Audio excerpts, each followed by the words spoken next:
the open session at 6:35 p.m. We'll go ahead and go on to item 5A, roll call, members of the administrative cabinet, Dr. Marco Villegas. Here. And Doris Delgado, Present. Dean Cochran. Present. Jasmine Chavez Diaz, Present. Stella Castellon, Present. Dr. Virginia Kelson. Present. Thank you, Dr. Villegas. I just want to state that Trustee Lombardo is attending from a private meeting location under AB 2449 due to just cause. Okay, with that, we'll go ahead and move on to item 5B, Pledge of Allegiance, please. We are very happy to have one of our very own from and here in South Argentina that is going to be sharing with us a little bit about the Pledge of Allegiance and a little bit about their school. So we have Secret Padron who's going to introduce her student. Please. All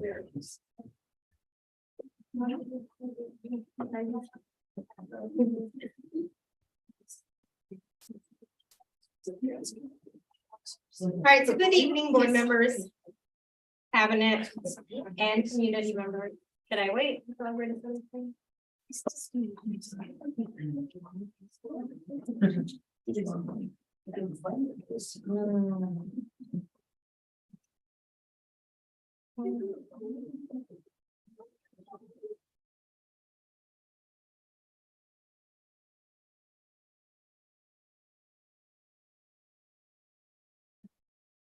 Okay, I'll start over. Good evening, board members, cabinet, and community members. It is my pleasure as principal of South Ranchito Dual Language Academy to introduce to you one of our phenomenal students, Francisco, aka Frankie Villaseñor. Our dear Frankie has been part of South Ranchito since his preschool days back in 2019. Over the past 4 years, Frankie has thrived and demonstrated that not even a global pandemic stopped him from developing into the amazing individual that stands before you. Since returning to in-person instruction, Frankie truly carved out his own presence in the school community. From becoming our self-appointed hallway sheriff to stealing the show during this year's Hispanic Heritage performance at Juegos de Mis Abuelos and our holiday show performance at Una Pastorela Moderna. Frankie is currently in negotiations with the second grade teacher, Ms. Hernandez, to have her write another original play so that he could reprise his most recent role.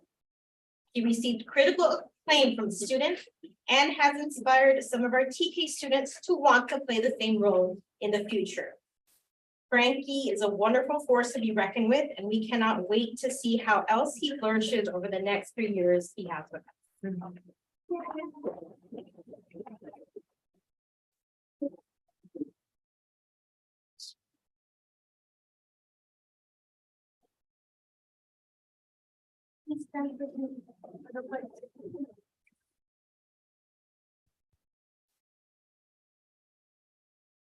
I pledge allegiance to the flag of the United States of America and to the republic for which it stands, one nation under God, indivisible, with liberty and justice for all.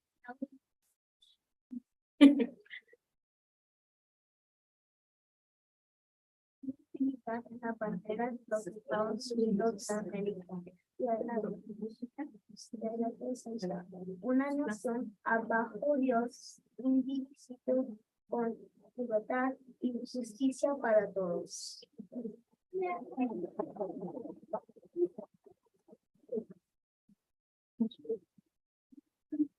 Frankie, on behalf of the Board of Education, we have a very nice certificate for you, even as in the Pledge of Allegiance today. And keep up the good work, you're doing a great job.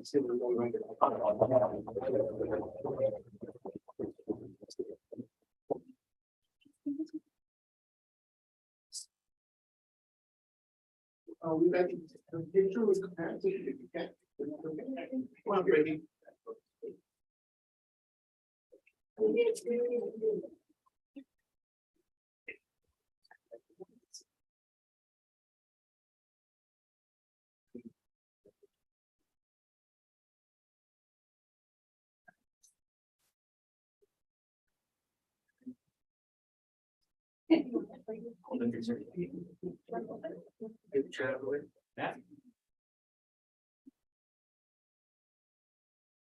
Ready, 1, 2, 3.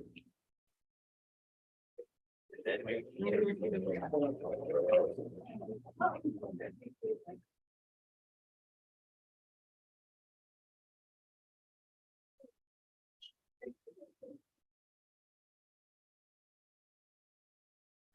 1, 2, 3.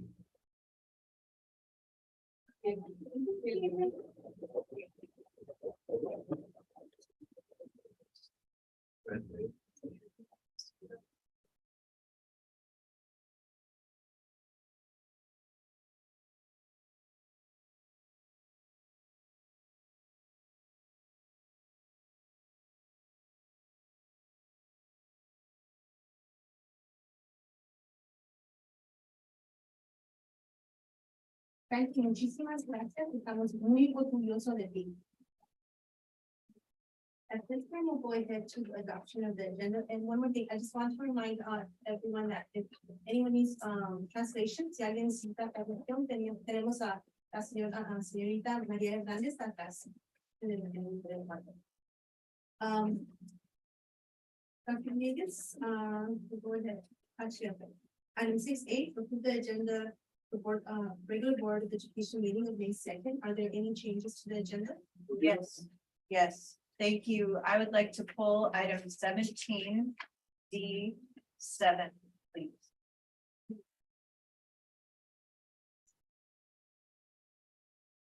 The ERUSD MOU specific to longevity. Thank you. Thank you, Dr. Kim. Is there a motion to approve the agenda as amended? Moved by Dr. Reno, seconded by Trustee Perez. We'll go ahead and vote. Dr. Reno? Yes. Trustee Perez? Yes. Trustee, Perez? Yes. Trustee LaFarga? Yes. Media votes yes, motion carries 5-0.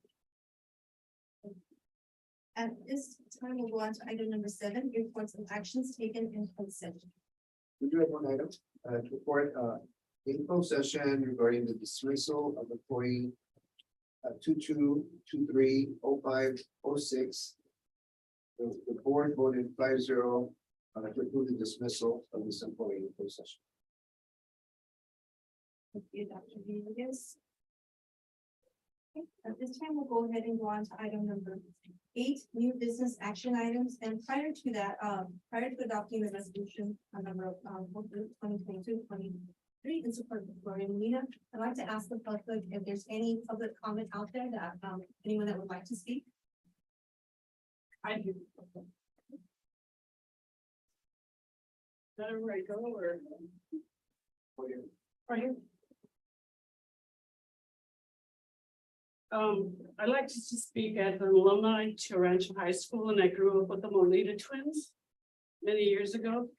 But we want to show our appreciation for this Supervisor Molina, and she paved the way for Latino women to be politicians and to gather, gave us power. And also being a graduate from Rancho, she brought a good spotlight to our district and to our school. And we wish her well, and we thank her for what she did for the city and for this county.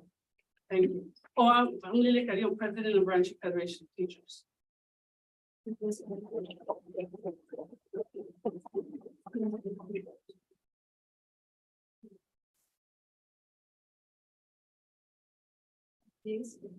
So, thank you, Ms. Corinne, for that statement. That really, speaks a lot of what we are here to do in this particular resolution. We're so proud of the work that Gloria Molina has done, not only to the city of Pico Rivera, to the county, but really to the nation.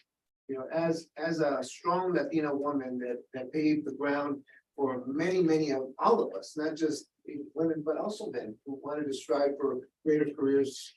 She has been and continues to be, one of those steadfast leaders that we look to at this time.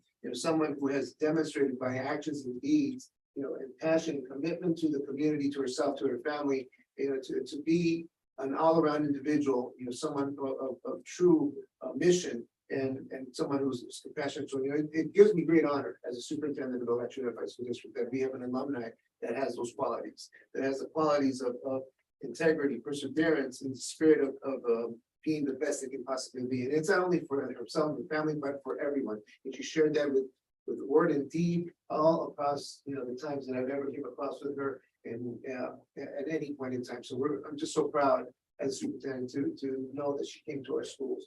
And I want to thank the family that's here to hear the resolution. And just very proud of this moment to be able to offer a resolution. One more thing I'd like to share is that we've had traditionally a Hall of Fame in Rancho Unified School District.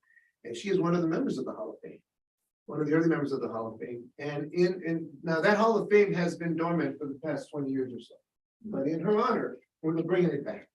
And so starting our next homecoming season, we will be bringing back the Hall of Fame and identifying someone with those types of qualities, someone that brings that kind of passion to the community and bringing back the Hall of Fame to our Rancho Unified School District in the honor of Gloria Molina. So I'd like to offer a round of applause for that. You can have a resolution. And so would you be okay if Yes. President Mejia would read the resolution? Thank you. It is my honor and privilege to read the resolution for the Honorable Gloria Molina. An amazing woman, and as Dr. Villegas said, a role model, not only for our daughters, but for our sons as well. And this list is not exhaustive. I know that she's done so much more. I mean, so much more. And then just one of the things that comes to mind right away is our library. We have a beautiful library. She is a champion for education, so it's just an honor to be able to read this. Resolution number 48, 2022-2023, in support of the Honorable Gloria Molina. Whereas Gloria Molina grew up as one of 10 children in Pico Rivera and attended El Rancho Unified Schools. And whereas Molina's early career was characterized by her involvement in the Chicano movement, advocating for women's health and starting a nurse mentoring program to address the country's shortages of nurses. And whereas Molina was first elected to office in 1982 as state assemblywoman for the 56th district. Molina is the first Latina in history to be elected to the California State Legislature, the Los Angeles City Council, the Los Angeles County Board of Supervisors, and to serve as assemblywoman at the California State Assembly. And whereas during her 23 years serving the LA County Board of Supervisors, she became known as a fiscal watchdog, committed to overseeing good government reforms, maintenance of the county's public health care system, and also quality of life issues for the millions of county residents. And whereas in 2008, Gloria Molina piloted a program that became known as the Gloria Molina Foster Youth Education Program. This program attempted to improve the high school graduation rates of students in foster care system. This program was able to raise the graduation rate from the national average of 58% to 80%. And whereas in 2014, Molina was awarded the honorary Doctor of Humane Letters from Whittier College, whereas Gloria Molina has lived a life of public service and has been a wonderful role model to all women and men. Her accomplishments have promoted effective leadership and community enrichment. Now, therefore, be it resolved that the El Rancho Unified School District hereby recognizes and wishes to honor the contributions and legacy of Gloria Molina. Adopted by El Rancho Unified School District Governing Board of Education in Pico Rivera, California by resolution number 48, 2022-2023 on this second day of May 2023.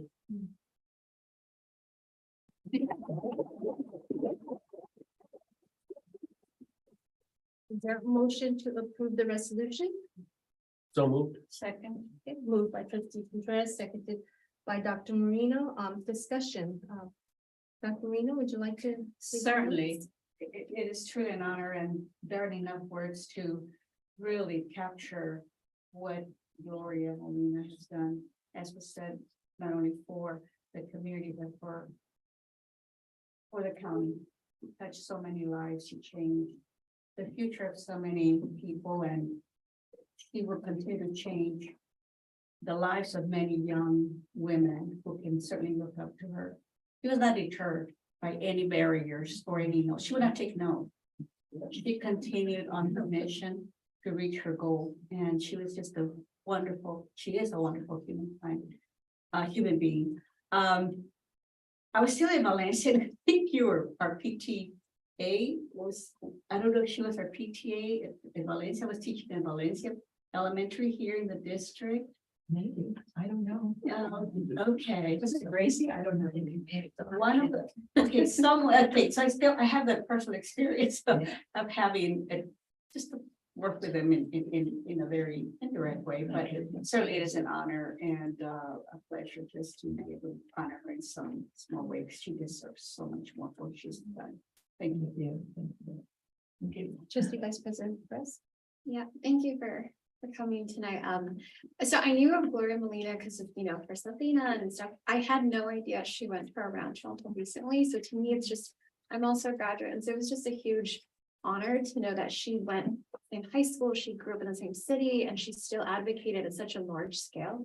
And so to me, even, it's on school board, but it's a piece of what I hope to one day acquire and just, really represent Latinas, represent our community and being that voice. And so to me, it just made me so proud that I was like, yes, our ranch is in here, so thank you for taking the time. And I know that, sad moment, but I know that her legacy will live on forever. So thank you. Thank you. Thank you.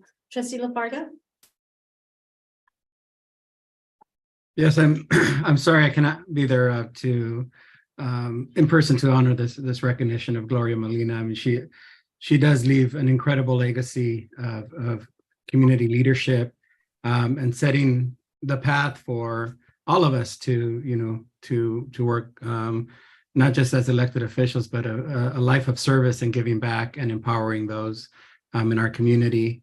I do remember, I don't know if it was 7th or 8th grade, but one of those picture books where had her picture as the first Latina,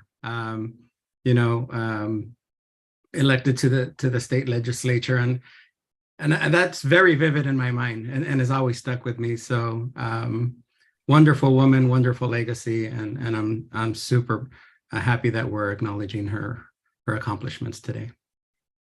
Thank you. Trustee Contreras? Thank you, first of all, for being here, to the family, for being here. And you hear the words trailblazer, Rancho alumni, leader for not only the women, but I think for the men as well. She set a lot of good examples for the Latino community in general. So, we owe her a lot. We owe her a lot. I remember graduating in 91, and even back then, hearing her name back in 91. There may be some relation. Is there an Uncle Francisco, Tío Francisco involved, a brother? No, There's the 10 dad? of us, but Francisco. No.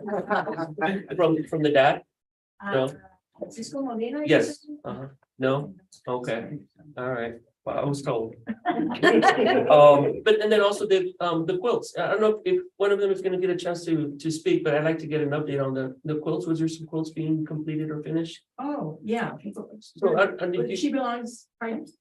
No, go right ahead. no, yeah.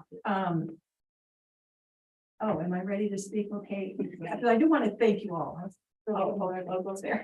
If you'd like, yes, please. I'm not the public speaker. Speech 101, Gloria's a speaker, but first of all, I want to say thank you to the board. It's such a great honor. And it's a wonderful recognition. And Gloria, even though she's ill and everything, but she, we told her and she's just so honored and just thrilled. I mean, there's 10 of us. We're all graduates of El Rancho High School. Graduate 1972. 1968. And I just, my daughter, 1999. My brother and sister, but anyway, Gloria's always been very proud to be an El Rancho graduate, and she's always, told us memories when she went to high school, and she was breaking ceilings with my father, because they had so many activities. El Rancho has so many activities. My father would never let her go, but she would beg and beg. My dad was watching the luchas and she begged and begged to go to the all-night party. I remember that story, so funny. My dad finally let her go, but my dad walked her up on the bus, down the aisle and sat her down, but she's the first one. So she had to break all these barriers, but she did so much and she's always so proud. There's so many activities she was involved in, and she had some great teachers that I can't remember. There's one teacher she always remembered. That always encouraged her. She had such great teachers there at El Rancho, and she's just very, very proud, as we all are. And we're just honored for this recognition and her legacy will live on and everything, all those beautiful words. We're just very, very grateful and thank you. Thank you so much.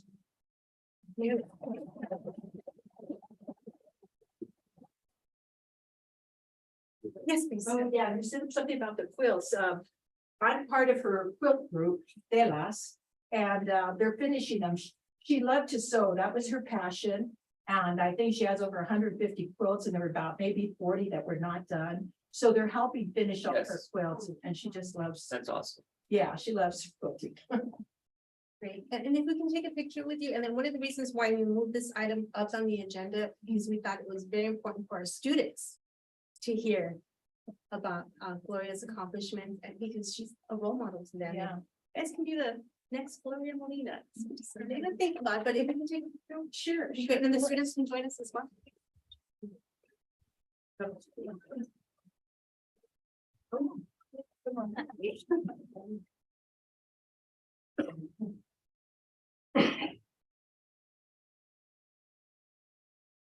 Here, My kids went to the room. and we can get other students as well. Yeah, the students here. Frankie, you wanna come back up? Where's Frankie?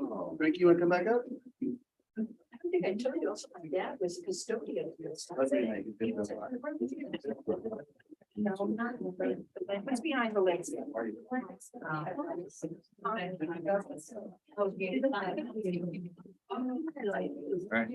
Good evening, guys. Okay. Okay, we ready? 1, 2, 3. Very good. Thank you. Thank you so much. Gloria, yes. You were a teacher, when I was a teacher.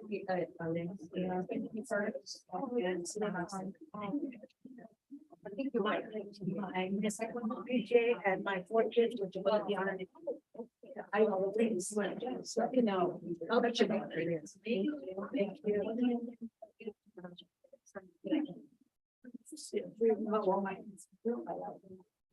Yeah.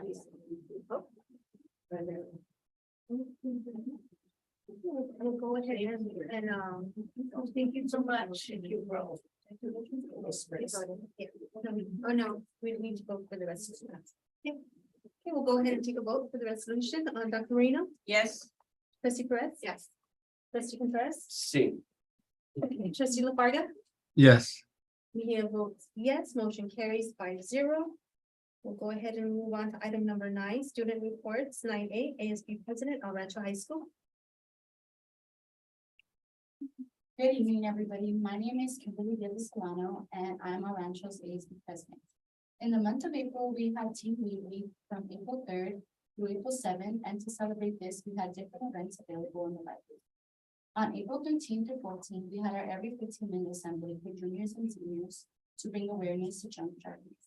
During the week of April 17th to the 21st, ASB hosted a dodgeball tournament during lunch where all students could have signed up to participate. The winning team played versus the staff team on Friday. During that week, we also had our prom voting for our prom that will be happening this Saturday, May 6th at the City of Diamond Bar. On the last week of April, we had our Dawn Games Spirit Week and Pep Rally. We had our ASB members come at 5:30 in the morning in order to decorate the gate to start off Dawn Games. We also had our annual Dawn Games on April 27th in the main gym at 7 p.m. The blue team, which was made up of freshmen and seniors, took the victory for this year's Dawn Games of 2023. Thank you to all the students and staff for participating this year.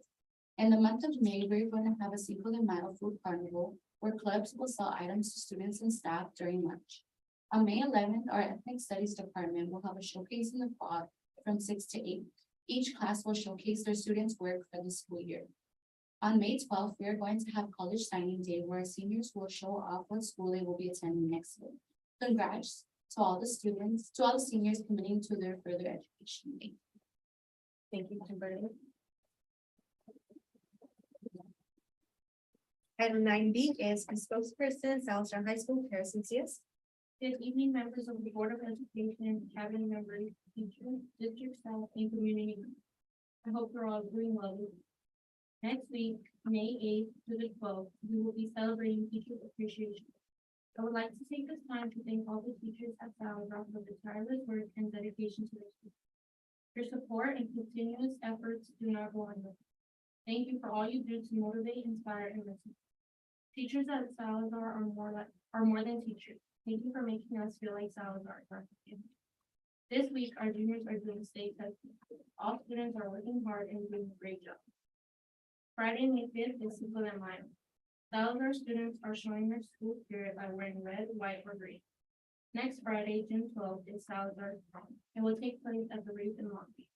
Students are looking forward to a night of music, dancing, and celebrating before the end of the school year.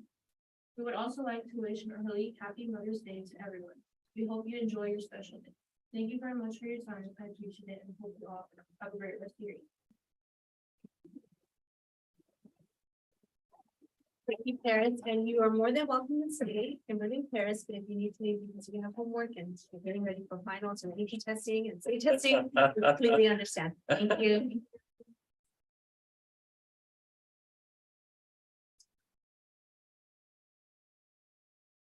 Okay.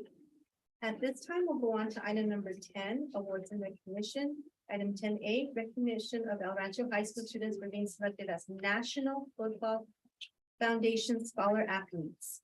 So thank you for that. We do have two students that have achieved this wonderful recognition, and I heard a statement.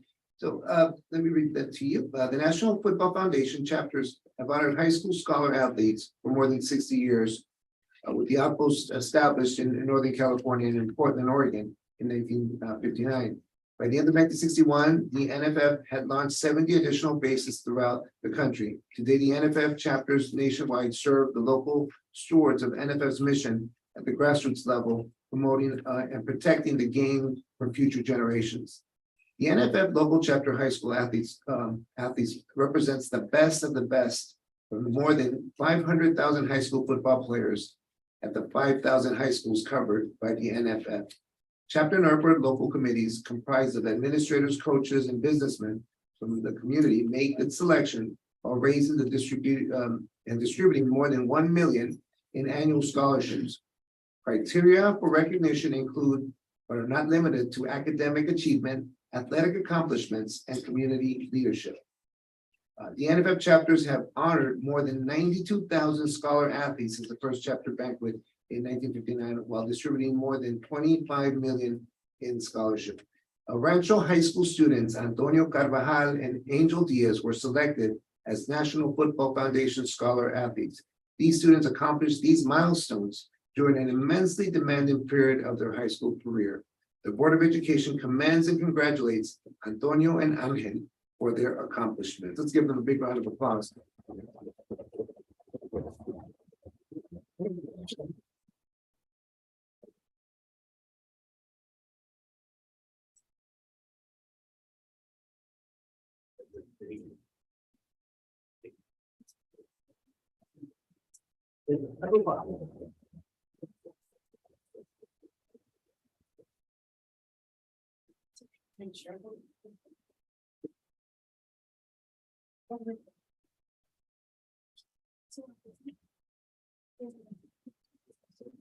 Oh, absolutely. Oh, yeah. Congratulations. Thank you.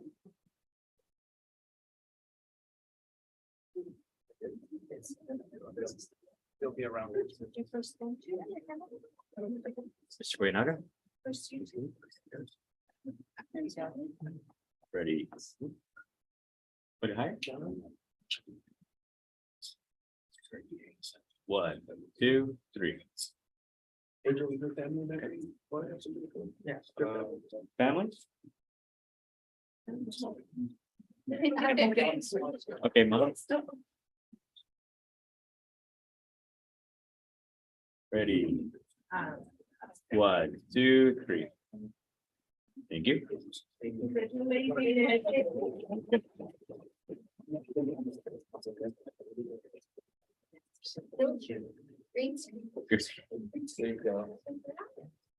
I'll do this on Canva.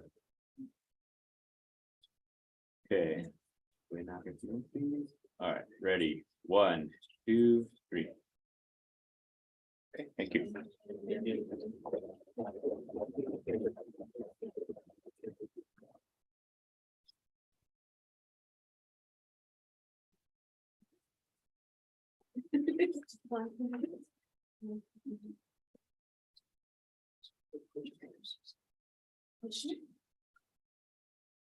Mr. Guarino, did you want to say a couple of words or? Did you have a couple of words to say for the two gentlemen? I didn't mean to put you on the spot. That's when I do it all together. Is Mr. Carvalho here? No, he's not. So Antonio is also part of our golf team and he had a meet today. So we're very proud of our students.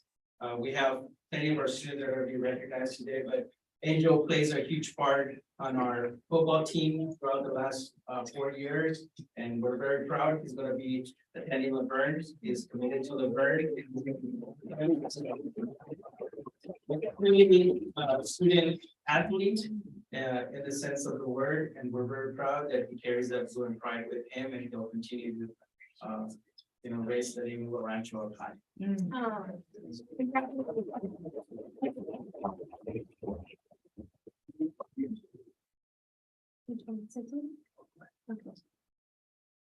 Okay, we'll go ahead and move on to item number 10B, recognition of the El Rancho High School Academic Decathlon Team.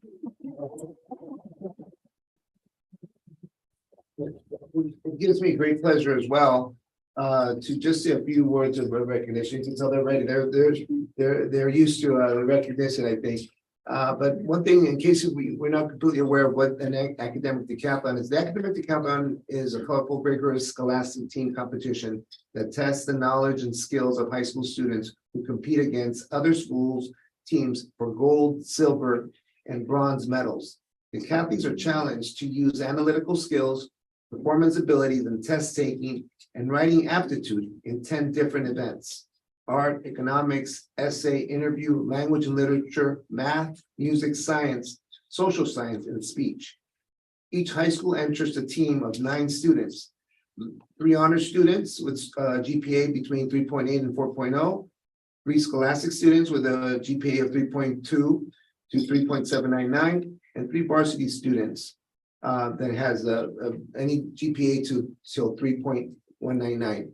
And so I've had the pleasure to see them compete and really be part of their journey in a small part, just to listen to the wonderful things that they've done, and really the hard work that they put into this is really amazing. You know, these decathletes are true athletes because it takes endurance, it takes tenacity, it takes the will to really want to be a champion, and with the medals they have around their necks and just the fact that they've done so well throughout the time. It's not only just this team, but there's a history of excellence in El Rancho High School as relates to the decathletes. So they continue the legacy, continue the journey. So I want to take a moment just to say thank you for all that you do, and we congratulate you, and Board of Education congratulates you for that. And for that, we do have some certificates for you. I don't know if Mr. Granaga is here to speak or say a few words. Francis. Your call coaches. Yeah.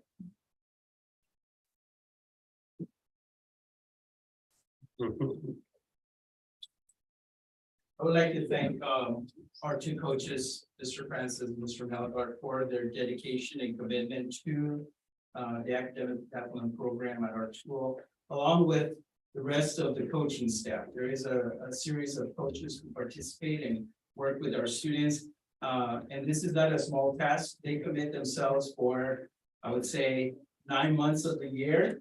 And then they take a quick breather between now and they're going to start training once again. I want to say June. Yeah, right as soon as school ends. Right.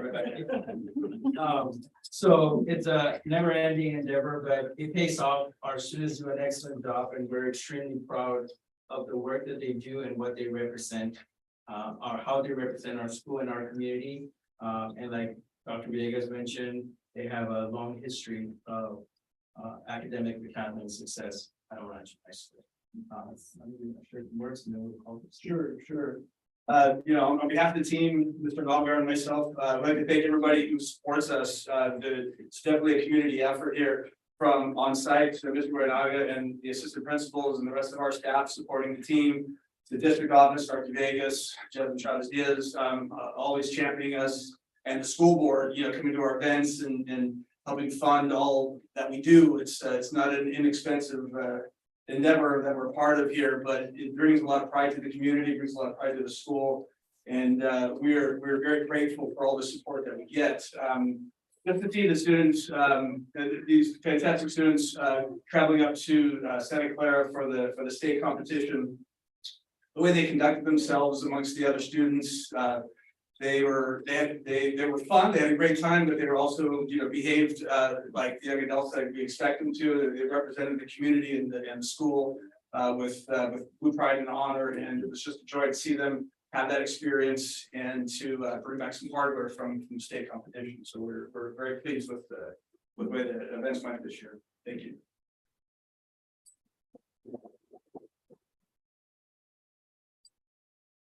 Is when we call your name, just come up to your certificate and then we walk ourselves this way. Stephanie Alfaro.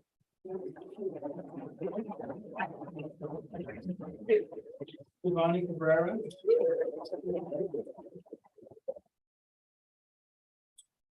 Maya Elias. Alessandro Franco. Thank you.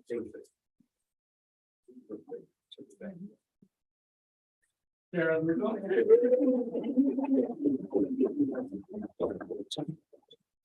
Shirley Hernandez.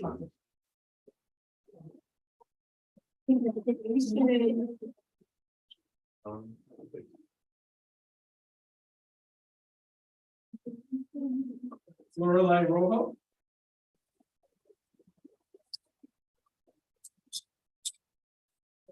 Ashley Torres.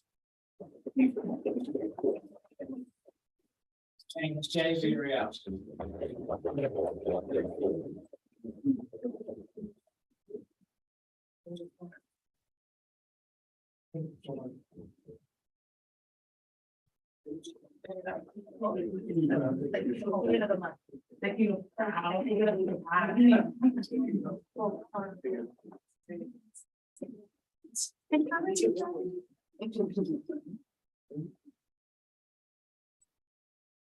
Ready, 1, 2, 3. Yes.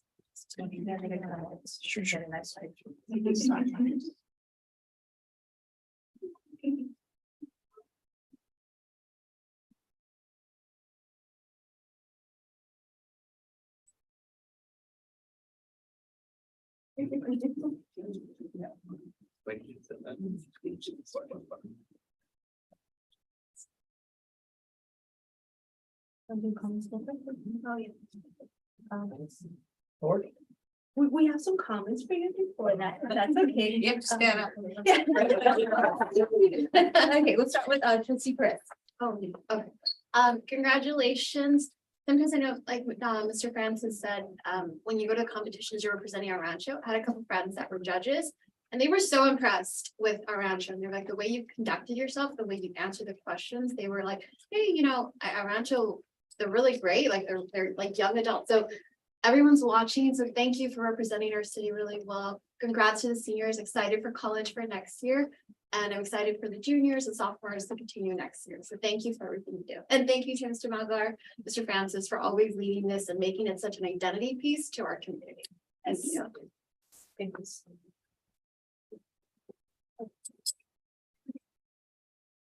That clickety click is music to my ears. Congratulations again. You're just an amazing team. Thank you to the coaches, Mr. Melgar, Mr. Francis, the parents, and the whole team behind. But more than anything, it's what you put into it. It's really an investment in your futures. For those of you that are moving on, just like being part of this team, how amazing it is. And for those of you that are continuing, just to continue to carry the baton, congratulations. You just make us so proud. Thank you. Mr. Melgar, congratulations, and also, Mr. Francis, thank you so much for what you do. I know it's back in the, you talk about a history of the academic decathlon in 91. I remember the kids that were on there being not, I guess you can say jealous of them, you know, of what they were doing because it was the mornings before school, right? It was during school and it was after school. What you guys can do, get up and go to your classes and, you know, and study and do what you guys had to do to get ready. So remember all those little moments you guys had together, you know, because I can still tell you that academic decathlon from 91, they still talk. They still stay together. They still have that bond. So I'm sure you guys have created a bond amongst yourselves. So remember that always, and know that you guys always are gonna have that, you know, nobody can take that away from you guys. So can I have the parents stand up, please? I want to give an applause to the parent. You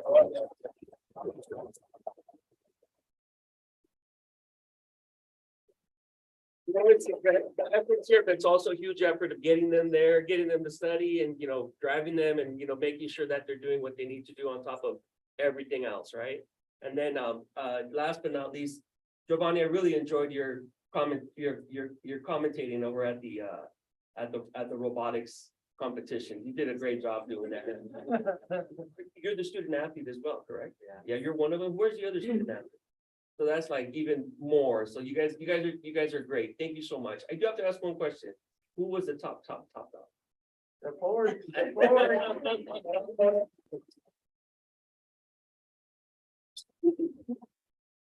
Congratulations. I know all of you guys are going to do great in the future, whatever you decide to do. Congratulations, guys. Thank you. Laura, tell them where you came from. Oh, I came back from my CIF competition for swimming. Well, I had it this morning. Wow. I'm gonna attend finals, CIF finals on that.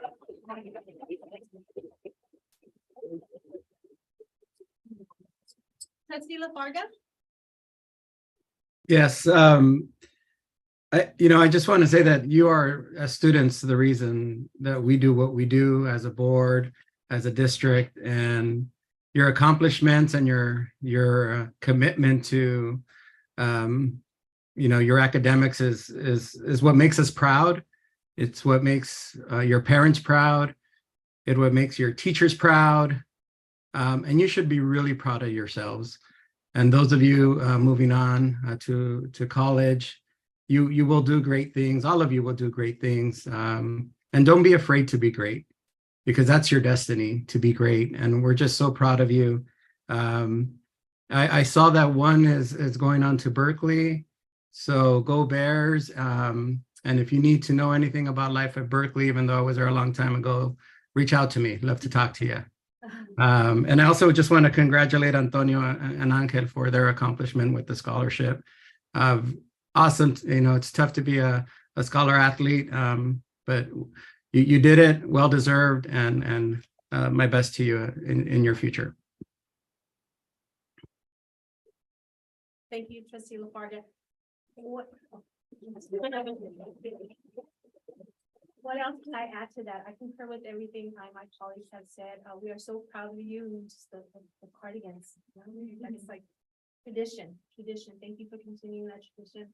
Mr. Melgar, Mr. Francis, thank you for all your hard work. I love to follow you on Twitter because I see the journey, all that hard work that you put in, and all the hard work that pays off, the fruits of your labor. These beautiful medals. Just wish you the best, and you know how they had that one book from Dr. Seuss, the places you'll go, the places you will all go. By the limit. At this time, I would like to ask Mr. Melgar if you would like to say a few words as well. Mr. Francis is the talker for the team. I just want to thank everybody. This is a product of the community. It's not Mr. Francis, not myself. It's not a rancho. It's everybody from elementary school all the way to high school, the parents, the board. We were talking, we're so honored that this year you guys were so involved. Administration at Rancho High School, anytime we need anything, they always say yes. So we appreciate your support. Ms. Chavez, the person that convinced us to take over academic decathlon, she's always supporting us. And there are so many people that we need to thank. And we're so proud of them. You know, we've seen them grow. We've seen some of these individuals that could hardly speak in front of a group of people to meddling in speech and interview. So we're just extremely proud of their accomplishments and all the support we've got from the Rancho Unified School District. So thank you. Awesome, thank you.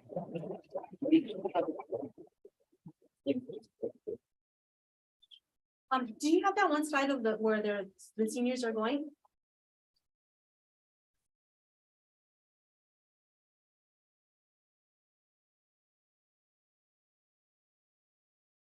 Here you go. Awesome, amazing. Well, congratulations once again.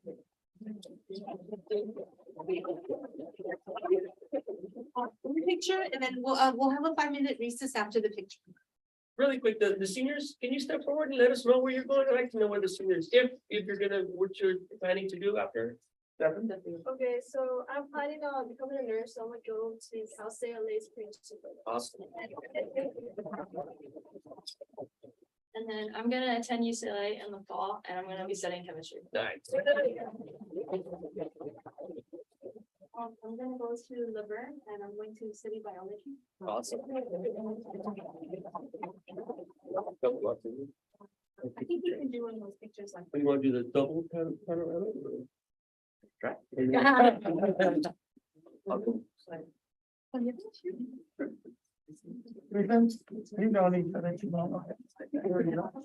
it out.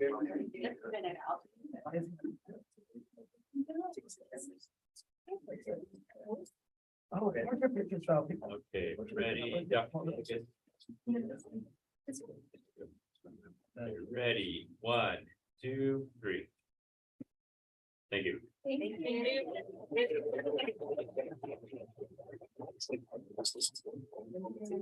you.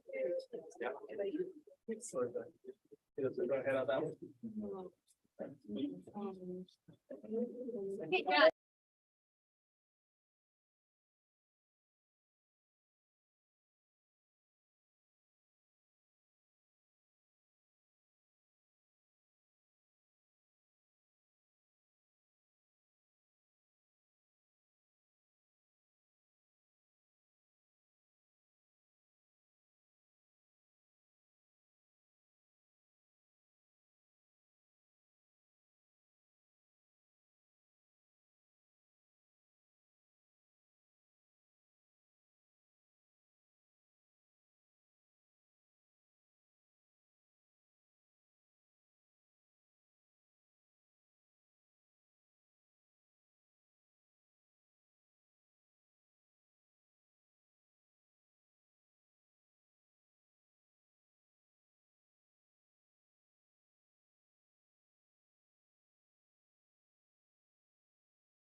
We'll go on to item number 11, Labor Association reports.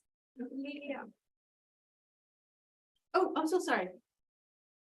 In honor of Mental Health Awareness Month, we would like to take this moment and turn it over to Doris Delgado. Hello, everyone. Good evening. So what I'd like to ask you to do with me today, and hopefully we can all participate, is to do a mindfulness strategy. I'm going to ask you first to close your eyes. Let's take a few deep breaths. Let them out. Be present in the moment. Center your mind and your body. Be aware of the breathing that you're doing. Notice the rhythm. Is it slow? Is it fast? How does your body feel resting on the seat that you're on? Or if you're standing, the floor beneath your feet. Be aware of how your body feels. Any areas that you feel are sore or tired. Continue to breathe slowly. Listen to your body. Be aware of where you're at. I'm going to bring you all back now. Let's open your eyes and let it all out. Thank you. Thank you. Ms. Karen? Good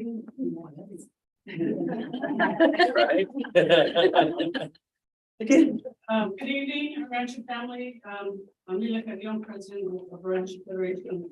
I just have a couple items I want to address. I want to congratulate CIA, Jasmine, Gisela, Roberta, and their team regarding the Parents Summit on Saturday. It was very organized, professionally done. The workshops were fabulous. And I think it was a good experience for our parents to attend.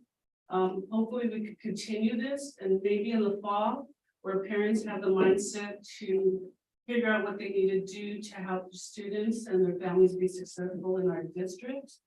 So thank you again for that experience. Also, today I spent a few hours at Rancho High School going through the high school and looking at the facilities. I have been receiving emails from teachers and staff from Rancho and just concerned with the campus. And I know that when the bond passed in 2016, the plan was to tear down Rancho and build a new campus. Well, as you all know, we're on a different path. But because of that decision in 2016, we have neglected that poor campus. That campus needs some tender, loving care. And as I spoke to Dr. Villegas this afternoon, that campus is our showpiece. That campus never closes. I don't think that campus ever sleeps. We have so many individuals that visit our campus, and it needs some help.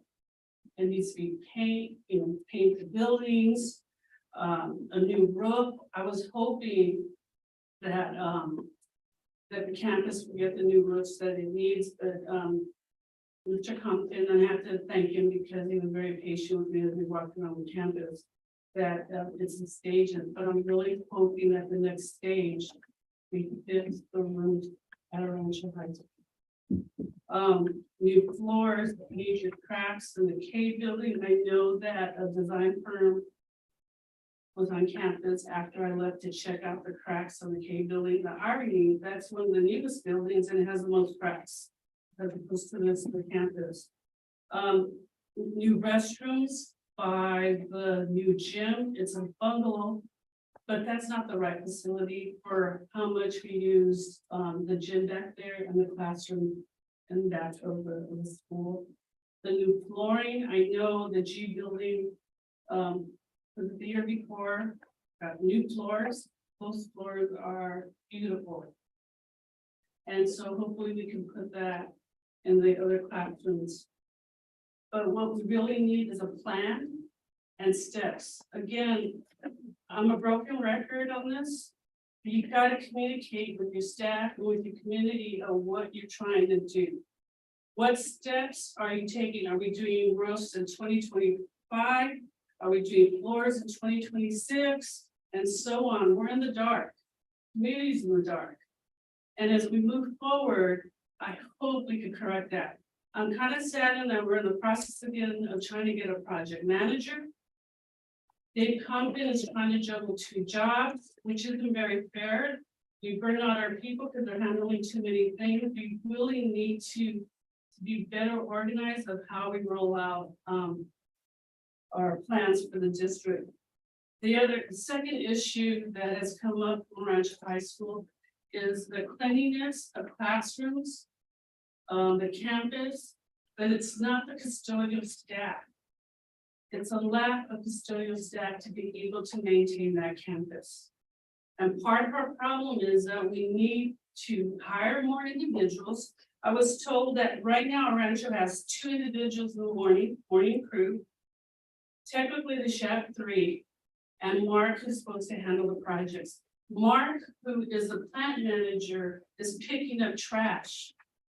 That is not his responsibility. His responsibility is to take care of the projects that need to be taken. He's a I believe he's a plumber by trade, and he can fix anything, but what is he doing? Picking up trash in the quad. That is not a good use of our personnel.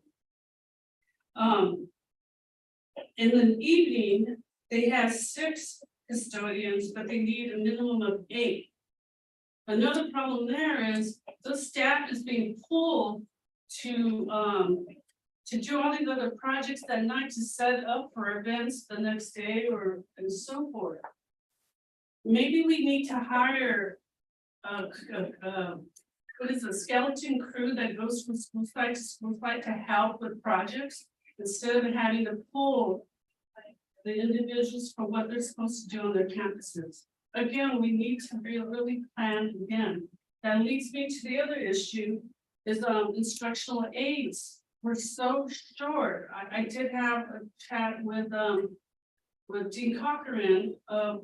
Teachers are trying to work with limited staff, especially at the special ed classes, and it's taking a toll. It's taking a toll on our employees. And we need to find a way to get the people who interview to get going and tell them in a timely manner that we're hiring them. It's too long to hire people. That is what I've been hearing throughout the district. And I've heard people come up to me and say, hey, I applied. And then I wait, and then I get an offer elsewhere. I know that CCA has a substantial raise. Hopefully that'll make us comparable to other areas. But we really need to change the direction of how we hire people because it's taking a toll on our facilities and on our people. And the last item, I have to just say that next week is teacher, but I like to say staff because every individual who's on our campus is a teacher. Our instructional aides are teachers, our custodial staff are teachers, and so forth. So I'd like to wish my membership and especially to CSEA and ERUSD, thank you so much for teaching our students to help them be successful and to make this a great place to work for. So thank you.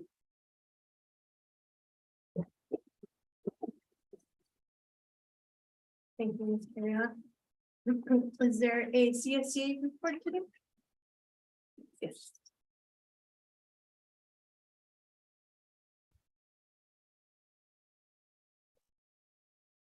Good evening, board, Dr. Villegas, cabinet and community. But before I get to comments, though, I just would like to extend an invitation to our negotiations team. We have an opening, and I think you feel well to serve our membership. Thank you for the support. You're welcome. So tonight I'm happy to report the CCA Orange Chapter 107 has reached an agreement with the Orange Unified School District. I'm proud to report that although the process was met with many challenges, our teams worked collaboratively to bring forward an agreement that satisfied some of the needs of the classified employees. I want to thank the board, Dr. Villegas, and the district team, Dora Delgado, Desmond Chavez, Lily Huntenberg, David Compton, and Felicia Geary. I especially want to thank Dr. Virginia Calson for really pulling through, and despite not having all the resources she needed at hand, she contacted everyone that she could to find the answers that we needed, so that we can make the best decision for all of our members. Together we've improved the lives of our classified employees. We still have some work to do to rescind some of the layoffs, and for those that are slated for layoffs, to find employment options for them. But for now tonight, we celebrate our mutual agreement. Thank you again. Thank you, Mr. Hernandez. At this time, we'll go on to item number 12, public comments, items on the agenda. Prior to that, trustee Contreras is going to read the statement.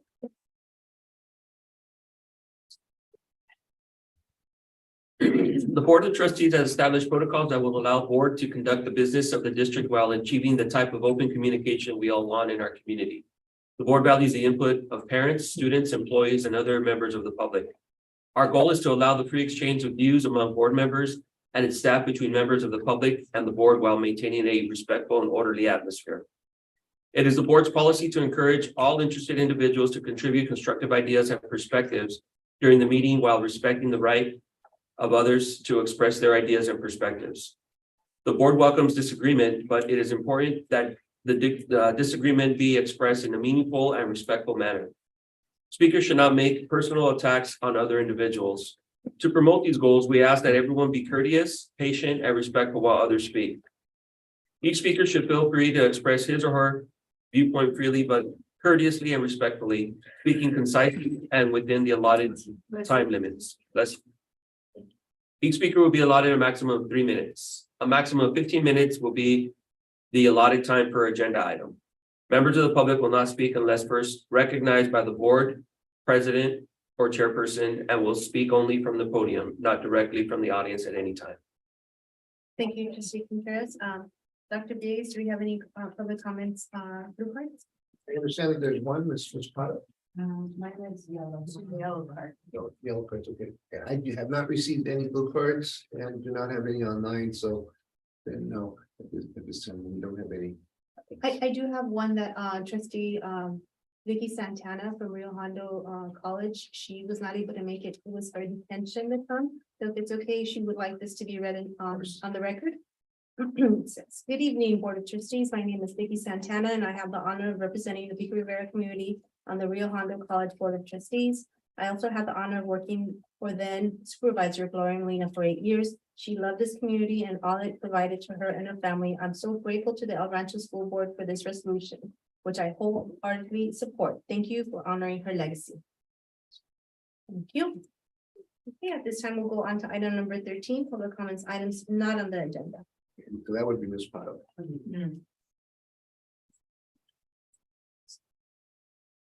Good evening, everybody, and thank you for having me. First, I wanted to ask if you can please take a look at the bus situation. I know it's an issue across the district, but I know it's directly affected Bernie at least 3 different occasions this year. Where last minute, we're not gonna get a field trip on Friday, Thursday night, they call us and say, instead of 1 big bus, we're sending you 3 small buses, bill's triple. You wanna cancel your trip or keep it? What do? These kids are waiting to go on their field trip, so we take it, no big deal. Move forward again, go to science camp. We can't find the driver, gotta come back a day early or cancel science camp. So our science camp, instead of being Monday through Friday, was Monday through Thursday this year. We rolled with it, no big deal. Special education's been studying planting and that whole germination and all of that. They plan a trip out to Tanaka Farms Thursday night, canceled the whole thing got canceled, no bus whatsoever. That's just 3 times since March that it's happened at our school, and I know it's a district-wide issue. So I'm really begging if we can really take a look at that, because it's really not fair to these kids who look forward to it. We tell them about these field trips and we do the research and they look forward to it. And I know sometimes it's out of our control, but I think we really need to take a look, because if it happens that frequently, there's a problem. Now to the good stuff. As a parent, I wanted to say thank you for the parent summit. I honestly was not going to go. I thought it was similar to the coffee with the superintendent, and my principal begged me to go. She said, I think you really need to go. This is not what you think it is.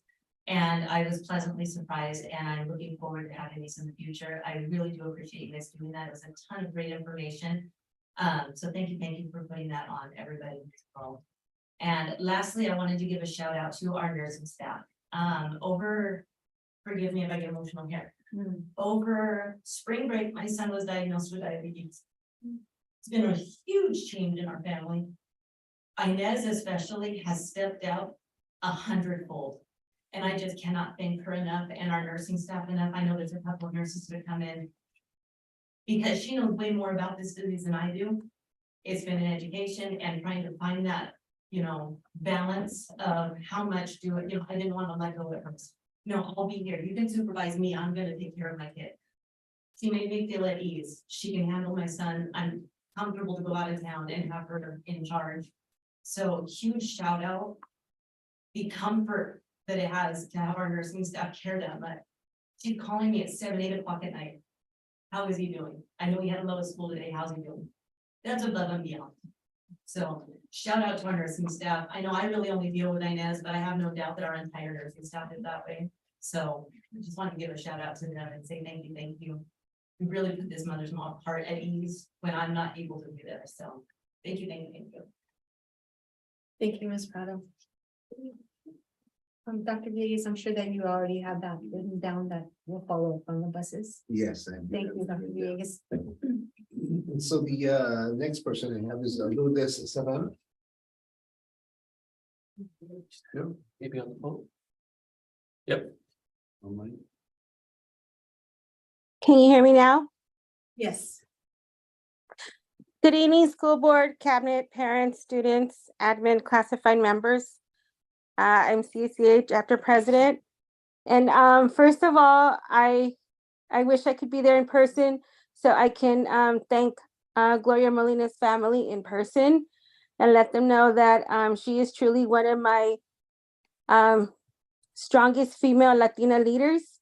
I see her as a glass ceiling breaker, empowered, mujer fuerte. Dr. Kelson knows that I am very proud to say that she is a Ranch alumni. So thank you and congratulations to Gloria Molina. Next, I want to thank the district, my negotiating team for finishing negotiations today. I know that classified members will be excited that this part of waiting is over. And with the help of Dr. Villegas, classified luncheon will be held on Wednesday, May 24th. Board members, cabinets, principals, check your emails this week for an invitation. Thank you again and have a good night. Thank you, Ms. Serrano. And that's all. Okay. That is all. Okay, we'll go ahead and move on to item number 14, information items, 14A, presentation of the dual language immersion pathway.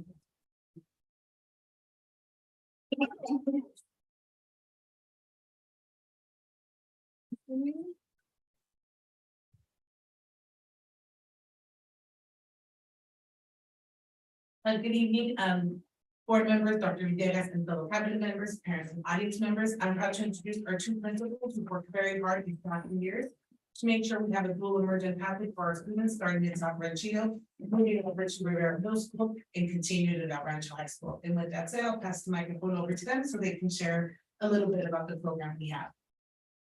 Good evening again. I'm Ingrid Padron, principal of South Ranchito. And I will be opening our presentation here on the El Rancho Unified School District Dual Emergent Pathway.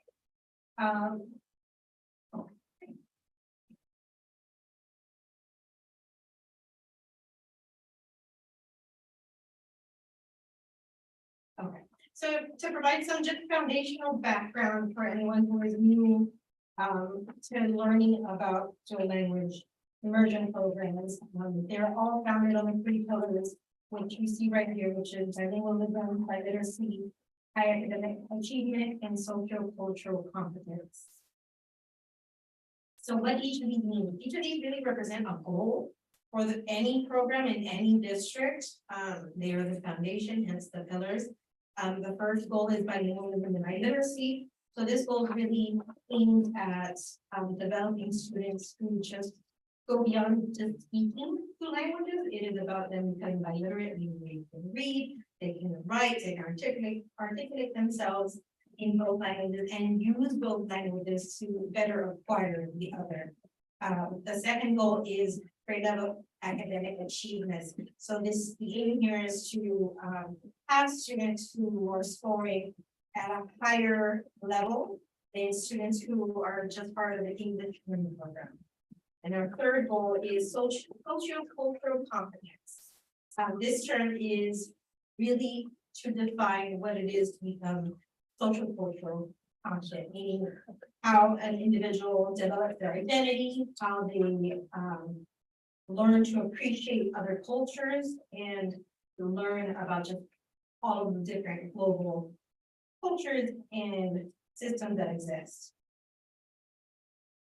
So this is just currently some data, starting from preschool all the way through 7th grade, in terms of enrollment at each grade level. And this varies throughout the year to year. It kind of speaks for itself. And this is more of a historical kind of snapshot of the dual program here at El Rancho. It started in 2015. That's the same year our special little guest Frankie was born. So he's years old because he is. Really? It's just like John Domingue is our coming coach. Our program model is a 90-10 model, meaning that initially speaking in kinder, students learn 90% of their instruction in their target language. That target language for us is Spanish.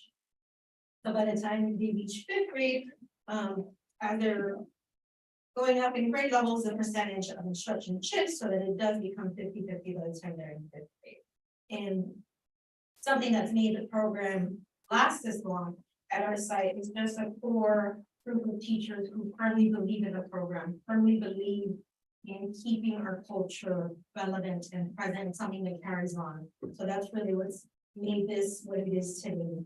And we've had ongoing support from Gabe and other trainers to really help teachers continue to develop their pedagogy to better serve our kids.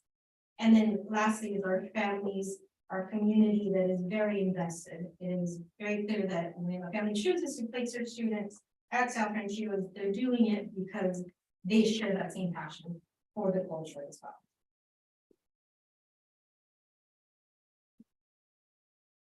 So this is just a snapshot of data from our STAR assessment, just showing the growth up to this current third interim that they did.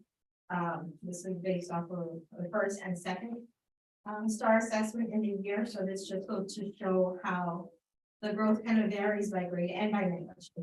It's just part of the makeup of the population.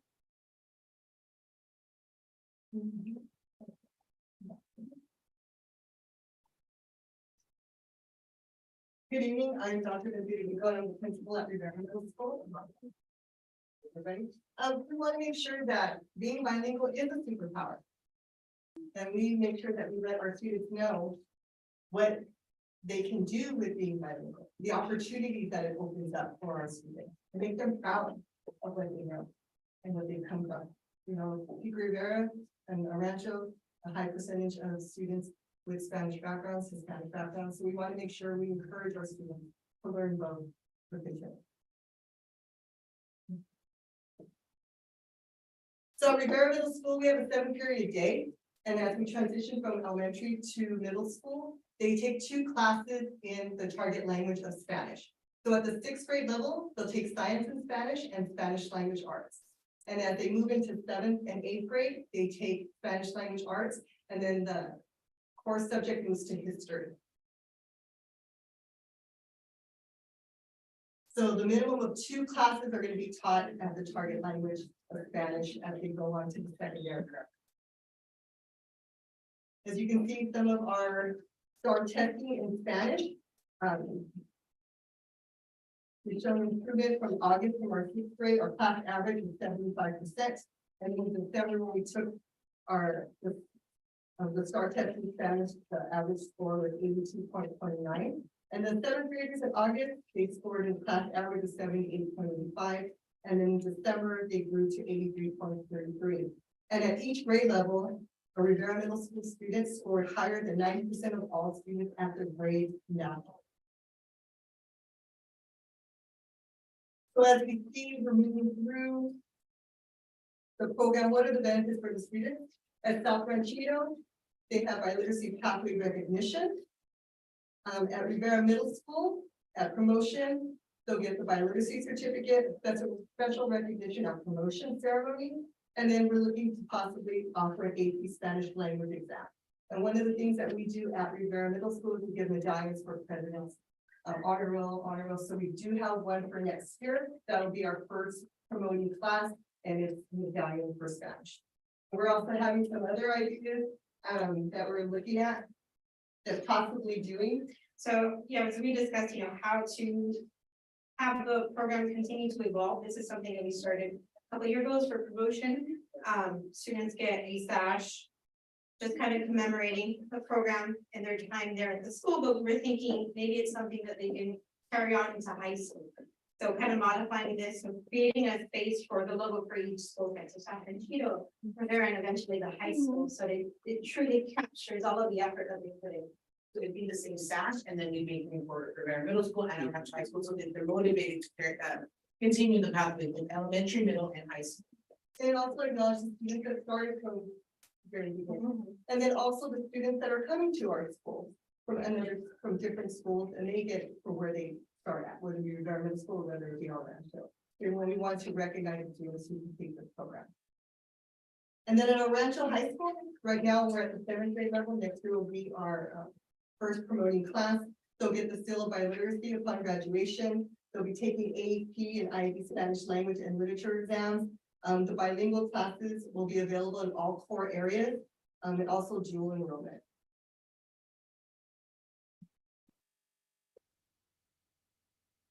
So we know we have a lot of work to continue to move forward by educating our parents, our community, and our students to encourage them to continue this pathway. We've talked about different ideas that we can do together to support the program, whether they're assemblies and parent meetings starting earlier in the year, back to school night, having videos available and programs banners across the school to promote it more, so that the parents are more aware that it's not something that they hear toward the end of the year and saying, oh, why didn't we think of this program? But something that they're aware in the beginning, and if they continue from TK and kindergarten, when they begin the program, they carry that pride. And I know sometimes it's difficult to see it through, but they see the benefits of the pathway, so that they'll truly be bilingual in reading, speaking, and writing.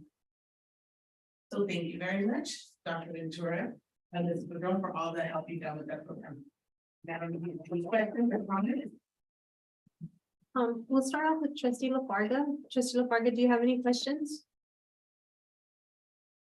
I do not have any questions, but thank you very much for sharing the information regarding the program. Dr. Rita? Wonderful information. We need to promote it more and more and more. Okay, I'm gonna brag. You know, my grandson started with TK, he's kinder now. He, at this young age, he can now starting to read at that grade level, both English and Spanish. So the grandfather's concern was, what about the English? He's gonna lose the English. No. I'm a testimony that my primary language was Spanish, so I'm very fluent in both. So here we have, I know it's been since 2015, right? And then you had a couple of years of piloting, and you're about to promote the first generation, right? Which is amazing, which is wonderful. So here is the question for both Dr. Villegas and Dr. Kelson. Now, first of all, how do we promote it? And you certainly will be our ambassadors. I'm telling you that right now, because that program is so successful. So does it take additional funding? Is there special funding for the dual language programs? How do we promote? How do we make it grow? This is, I'm talking about access for at other schools. So yeah, that's a question. Yeah, so one of the things that we've been talking about is having a video for the Like to show PC elementary program And then one also for the middle school. I know I've had conversation with Dr. Kelson, and we've spoken about having Belinda come and we'll shoot some footage. Dr. Richer also has video production team on site, so maybe combining the two to get that out. Something else that Isabella mentioned was having just putting out information for meetings for the entire district. So people who are somewhat curious can ask those running questions, because that's a large misconception that you mentioned, like the fear of losing English. That does not happen. If anything, I think what needs to be understood is that whatever language a student comes in with, whether it's the English or the Spanish as their preferred language, that's used as the anchor to really acquire the other language. So it's something that we're constantly having conversations about within our staff, but yes, I think it does need to be shared and really articulated for the community, so they really understand. Yeah, and one of the things that we. I'm sorry. One of the things that we have done to provide the support in English is that we have offered summer school at the middle school for our dual students to give them the opportunity to provide the more support in the English component. And my final- One of the. I'm sorry, I keep cutting you off. Back in the survey last year, so with the help of Ms. Jack and Charlie. That's in your, we were able to. Okay, but sorry, Dr. Reno, but it's important for us to educate our community because the concerns that grandpa had or dad may have about. It even parents that come and see me, I'm concerned my child not gonna learn English, they're not gonna succeed in English.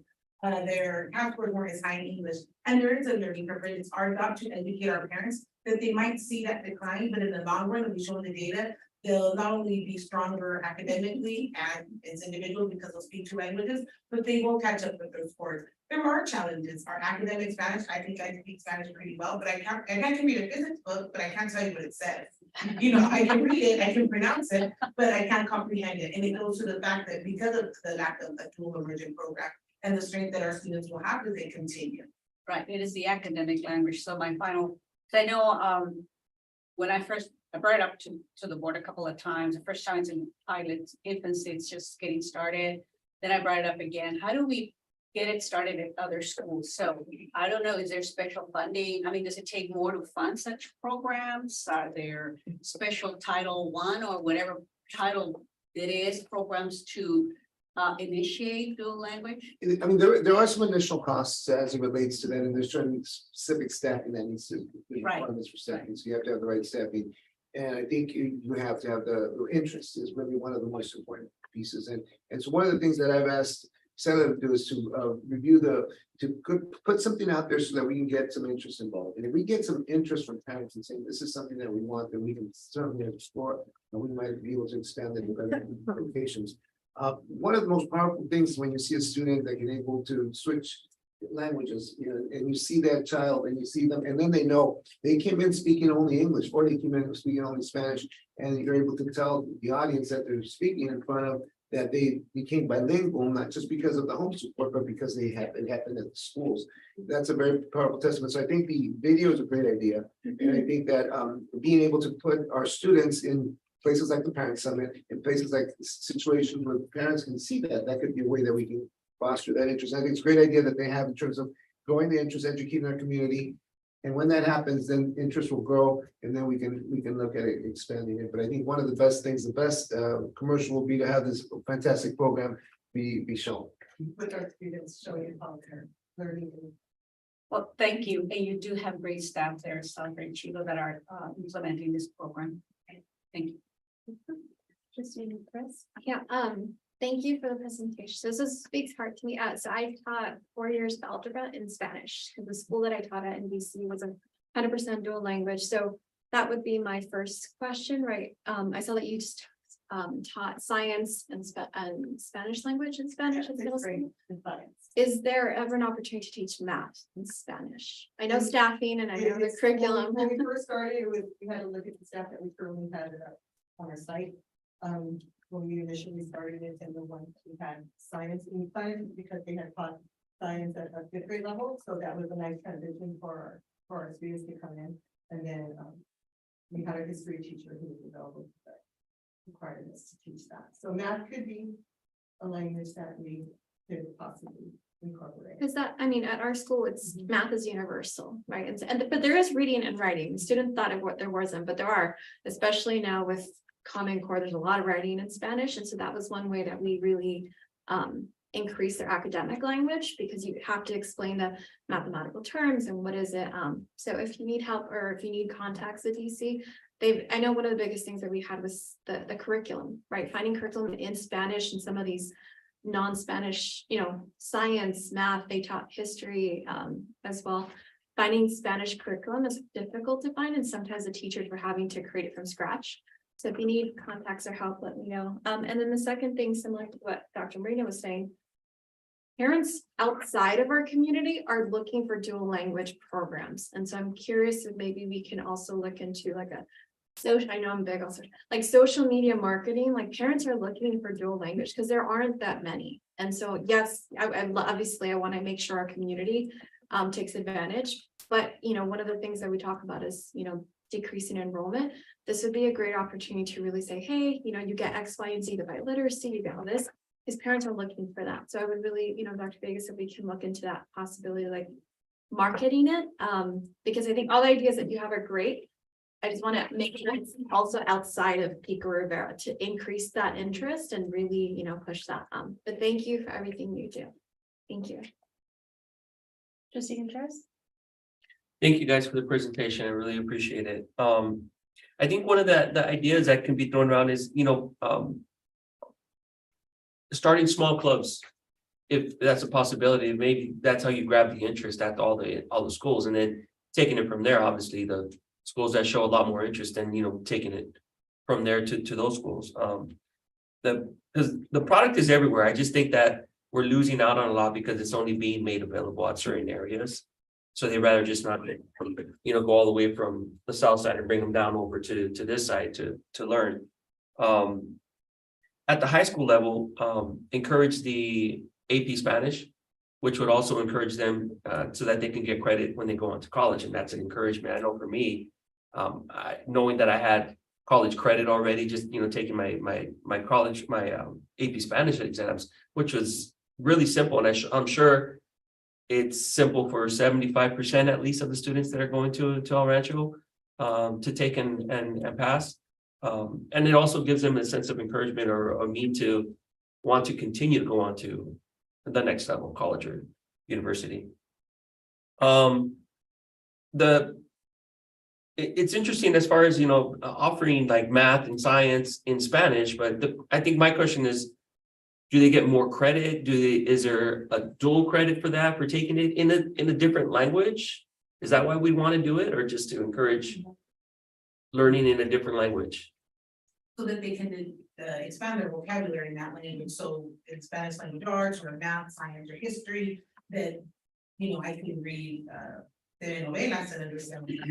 But I cannot read physics typically. And I think if I would approach more academic language, I would have that. So the credit earned is still the same. But if you want to make sure they're surrounded by both academic language, social language, and they develop those skills. And I think the big picture for the individual is making them more marketable. Once they're out of our, out of our hands, out of our schools, it's opening up doors in fields that require bilingualism. So having that big picture as like the core, the driver, I think is what needs to be also shared with the understanding, not just limited to teaching another language. The reason why I asked that is because it's hard enough to learn how to speak Spanish properly in itself, let alone have to learn it by having to solve a math problem, which I had a lot of trouble with. Teaching. The other question I was going to have with that is the type of Spanish that's being taught. Because when I was in school, they tried to teach us Spanish from Spain using the vosotros, and I had so much trouble. My parents had to come to school because I would get into arguments with the teacher and argue with them and tell them, we don't use this. Why are we learning it? Why don't you teach us the proper Spanish that we're going to be using, as you guys state, at work? Well, so the third pillar, multiculturalism, or multicultural awareness kind of speaks to that. It kind of highlights The target language is Spanish as it is for us. It highlights how it changes from country to country, region to region. So, we have so many different students from so many different countries, and those conversations emerge organically. But that's why it's a pillar, so that everybody understands. There's no correct Spanish. There's your academic Spanish, and then your conversational Spanish. And you'll pick up more on those differences through that conversational, but it's to embrace all of those variables. Sure, and I agree with that, but as it's being taught in the classroom, I would want to see more of what's being used out in the workforce, if that's the reason why we're getting them ready to. In here, to move like that. Sometimes we're working in Spanish, sometimes for me, I have to have a subtitle, it's a Colombian film, because I don't understand this. Exactly. So I think if we're teaching, and I understand with your books, we buy books, and it seems that a lot of our curriculum is from Spain. Because of the language of nosotros, and I think as dual language programs continue to emerge, we'll have different, a wider variety of textbooks to choose from to support our students with dialect that we're more comfortable in our area, so that students can relate to it better. And I know we speak Mexican Spanish, but we have Guatemalan Spanish, Salvadorian. Spanglish. It's a little different, even Argentinian Spanish is a little different, so it just comes within the people have argued that it's not Spanish. This is, I mean, what I guess what I'm trying to say is to not make it so much to where there's a lot of different stuff, because Spanish in itself is very difficult to learn. To be able to speak it properly. So if we can just keep it at what is the mostly used or widely used, I guess I can say. I think that would be a better way of looking at it. Thank you. But thank you for the presentation. I appreciate it. Well, so I agree with my colleagues as far as possibly expanding. My question, and thank you for the presentation, my question would be, why aren't there any English classes at South Rancho, English only? And the reason I say this is because I know at other school districts, I've been told that that's the way it's done, because they learn from each other. And which is going to be the perfect opportunity at Rivera Middle and at the high school. So why not at our elementary? Because again, they can learn from each other, and you'd have that possibility of having the program at another side as well. I have heard from parents that they want to take their child to be in a dual enrollment class. However, it's not the location, it's not suitable for them, and that they haven't had there's no tracking per se as that there's interest, and well, they just say it's not available, and that's it. And that's the end of the search for them. But definitely exploring, I think we're all in agreement that we would like to see it expand possibly. And yeah, just that question of why there's no English classes there, so the students can learn from each other.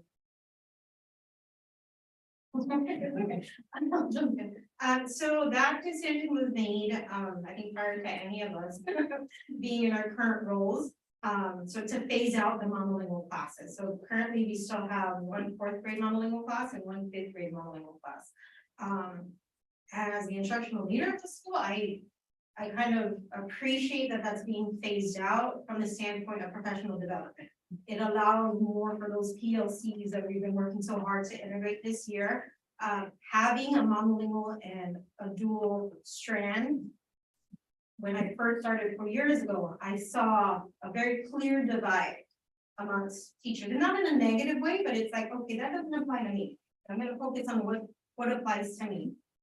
Having the school-wide program be present, even though we have artistic or autism focus program there, there's that sense of divide isn't there between the dual piece and the autism focus piece. So I think from that perspective, it makes sense for there not to be a strand. Obviously, for enrollment reasons, a strand will always support. So it's just, I think most districts have dual programs at certain sites, and it's school-wide. So I think it's a matter of looking at other districts and seeing what's working and kind of looking at their data. And as we continue to develop the program and strengthen it, and I know we've had the program since 2008, 8 years, and that we want to say still it's in infancy, and we're taking the feedback from both as board members, our community members, and parents, so that we can continue to strengthen it and offer a program that offers our students success in both languages. Thank you. And then my last question, if I may. So I know we have a wonderful induction program. What about for bilingual teachers? We can look into that as well. Induction. So one of the things, just to know, there is space in the program still. There's availability for the program, so if parents do wish. But it is an early commitment, because one of the things with dual programs is they need to start when they're young. Because what happens is, as you progress throughout the years, it's harder for them to catch up. They would have to have some level of competency in their native language. And we do have models, because typically in a classroom, you have some native speakers of English and you have some of both. So it's structured in a way where you will have some level of models built into the program that's part of the process. And but in terms of let's say a fourth grade student wants to come in to do that, it'd be very difficult for them to come into that particular kind of situation. So because let's say they don't have any Spanish skills, and they would have to have all those years of catching up. So those students don't fit into that model that way. So it is maybe in those scenarios, there's not space for them, but there have been, if they want to start in kindergarten, there's definitely space in the program right now. Well, thank you once again. Thank you very much. Appreciate it. Okay, we'll go ahead and move on to item number 14B, presentation of the Elementary Unified School District's 2021-2022 annual financial audit report for the fiscal year ending June 30th, 2022. We do have a presenter that's going to be sharing, I think from online, that will be joining us. What's the name of it? Scott. Scott, are you there?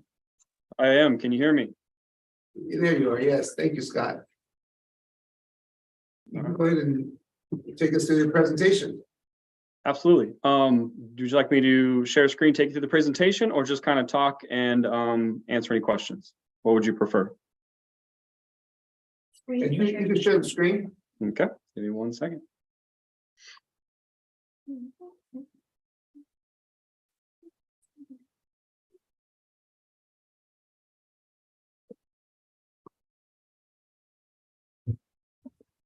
Okay, is everybody able to see that okay?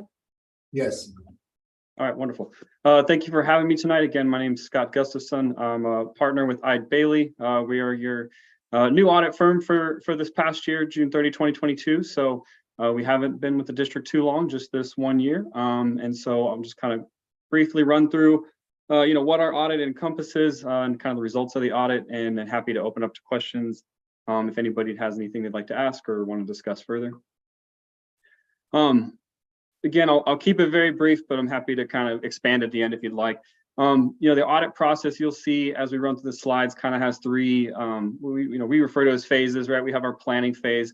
That's typically when we will outline, what the engagement's going to look like, what's the scope of what we're doing, talking with management, accounting staff, trying to basically understand your district as best we can, understand the controls that are in place, what issues are potentially out there, what risks are in place, and really how we're going to approach the audit is basically what that planning phase is. From there, we jump into what we call our interim fieldwork phase. So this is sort of, from our standpoint, sort of the tail end of your fiscal year, but it's the beginning of our process.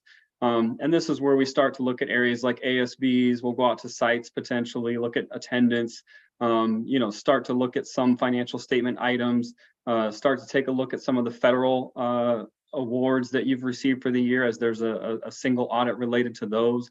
And then along with state compliance, as I'm sure some of you are probably well aware, state of California likes to issue out an audit guide every year that has a number of items that are applicable that need to be tested. And so that interim phase is when we really jump off and start that testing, along with, again, some of our internal controls within the district, like cash receipting or payroll cycles and things like that. And that kind of takes place continually throughout the year until we jump into our final fieldwork phase. And that happens, that September, October, November timeframe, typically after you've closed the books. The unaudited actuals have typically been presented to the board at that time. And then we come in at the end and finalize really all those areas, right? So the main focus there is the financial statement audit at the end of the year, but as well as wrapping up the single audit over your federal awards and any remaining state compliance items that need to be either we had to wait to finalize or needed to be kind of followed up on. As we wrap that up, we'll discuss any findings, audit adjustments, issues with management, and then kind of finalize the audit and be ready to issue out from there. I won't get into all the craziness of this. It is in the table of contents in the audit that you have. But really, what's the scope of the audit? The scope, in simple terms, is the financial statements and all of these other supplementary items, right? So it's your unaudited actuals that get presented to you, as well as your full accrual or modified accrual, financial statements with all of your long-term debt and fixed assets, and then along with these different required supplementary information or supplementary information items that are really just different schedules or things that are required either through audit procedure guidelines or through some sort of like in this case, the Education Audit Appeals Panel audit guide requires a number of these different supplementary items and schedules in the report. So that's the scope of the audit. From the financial statement perspective, then you have what you referred to already a little bit as your single audit, the federal compliance under uniform guidance. So what this is once you expend a certain amount in federal dollars each year, which you are well in excess of, there is a risk assessment that has to be done to determine what we call major programs. And based on that risk assessment, the major programs get selected and they're required to be tested in accordance with those uniform guidance guidelines. So more specifically this year, you'll see the 4 programs listed. There was a epidemiology laboratory capacity program, Title I, which I'm sure you're very familiar with, as well as some special education funds, and then the ESF monies, which have been around for a couple of years now. So those were the major programs in the current year that had to be tested. 4 is a little bit more than you normally see at a district, but you guys have a lot going on there. And then last but not least, the last piece of the scope we talked about a little bit already is, again, the state compliance. California likes to issue out that audit guide every year. They like to add things to it, it seems like, over and over again. And so then this really is just all the procedures that are specific to that audit guide that get added in every year or get updated annually that are applicable to your district, need to be audited, need to be looked at. And so the procedures related to that and the opinion related to that as well. So attendance, instructional minutes, LCAP, unduplicated, the whole slew of areas there that have to get looked at each year. And so that's part of the audit as well. In terms of the results, again, kind of following those 3 categories we talked about, the financial statements, we did have an unmodified opinion except for the governmental activities. We did have a disclaimer of opinion over your governmental activities. Effectively, what this means is, we did not have an issue with the SACS form that was put together, the unaudited actuals as presented to you, but in creating the government-wide financial statements, as I talked about a second ago, with respect to long-term debt and fixed assets, we did disclaim our opinion over that government-wide government activities.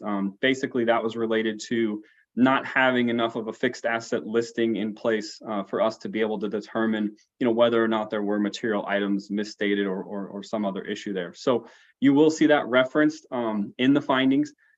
We did have 2 that we consider material weaknesses identified as 2022-01 and 2022-02. And both of those, again, were related to the fixed assets, capital asset listing issues, and then along with some audit adjustments that were discovered, both prior period audit adjustments and year-end audit adjustments. Next, you'll have the federal awards. Again, as we kind of talked about already a couple times, this is that opinion over that single audit that's performed. So this was an unmodified opinion. There were no material weaknesses, no deficiencies and controls, no audit findings disclosed. So basically, as it relates to those 4 programs we talked about a minute ago, we did not have any issues, no non-compliance, nothing to report there. Everything went very well. And then last but not least, the state compliance we've talked about a couple times already as well. And again, here, an unmodified opinion for all areas as it relates to all applicable areas, except for instructional time. There was an issue with, I believe, 2 grade levels at, I think, 2 sites that had a little bit of a not quite enough time for their instructional time. And so we were required to write a finding related to that you will see identified as 2022-03. I think we assigned a fiscal impact to it, but there typically is not. I'm sure some of you may not be familiar with how this works, but usually the waiver can be filed and obtained, and then the district has to increase some minutes at those sites for the next year or 2, and kind of all is well. But because it was non-compliance in the year that we looked at, it is required to be reported and it is required to be put in there. So while there isn't really a fiscal impact to it, you will see it, presented in the audit report. And I will kind of leave it at that, but I'm happy to answer any questions or go in depth on anything if anybody has anything they'd like to ask. Thank you. Chris? Hi, thank you. I just had a question. Sorry, I may have this. What does it mean by material weaknesses?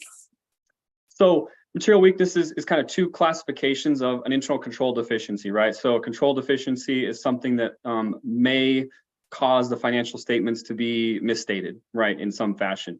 And your two categories are material weakness and a significant deficiency. So really all that is just kind of saying a smaller weakness versus a larger weakness. So the material weakness would be the larger version of that. And typically the reason it's classified as such is anytime you have a material audit adjustment, whether it's current year end, prior period, or something like that, you're going to classify that in accordance with standards as a material weakness because obviously the amount was quote unquote material from an audit perspective. So that's kind of how you would define material weakness, if that hopefully answers your question. So, sorry, just because I'm still, so is that just material weakness? Is it like actual materials, like the cost for materials? Is that what that means? No, materiality is a concept within an audit of a dollar value, basically, right?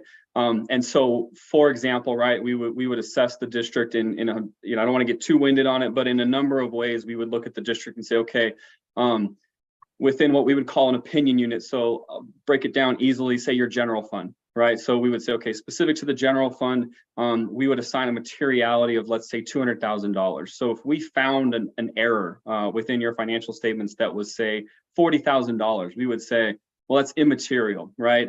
A user of the financial statements would not change their opinion over your district based on a $40,000 error because you're a $100 million organization, right?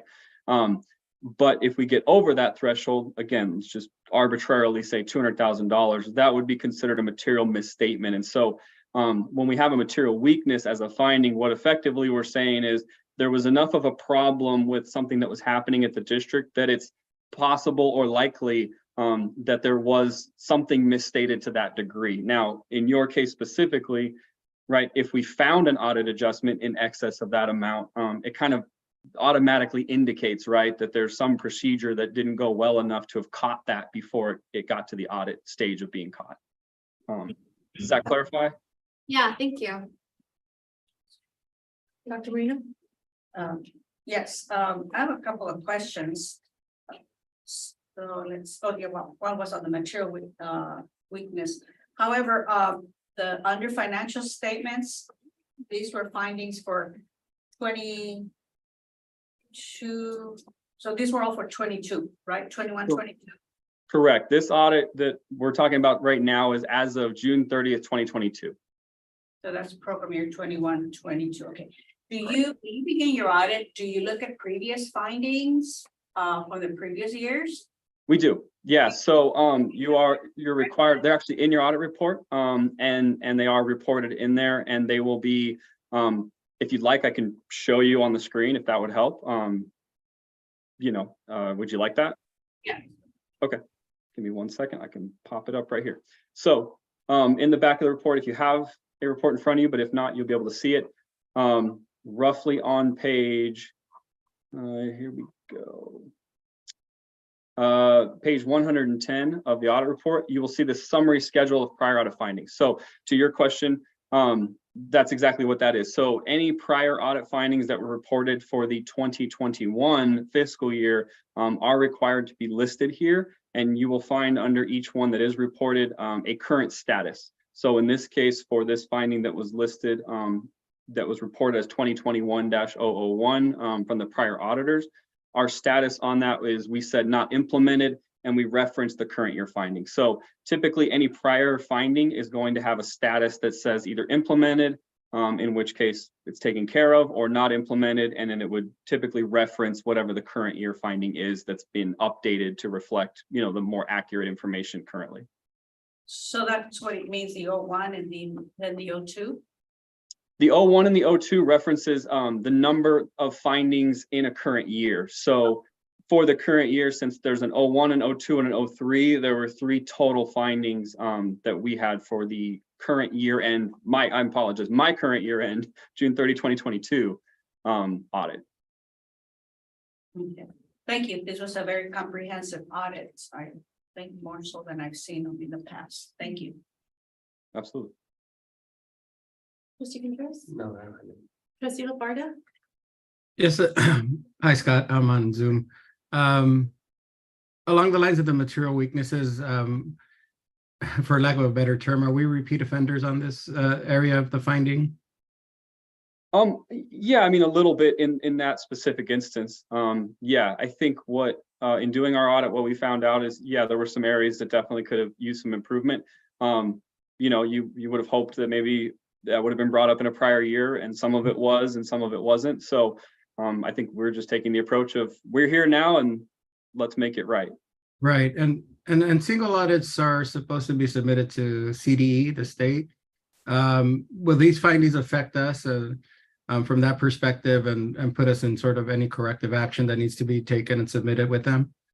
No, it's very typical to have findings. So it will get it. So your audit is submitted to the County Office of Education. So there will be follow-up from the county office. I'm sure, you know, as to how the district is addressing the findings. You know, it is submitted to CDE, as you said.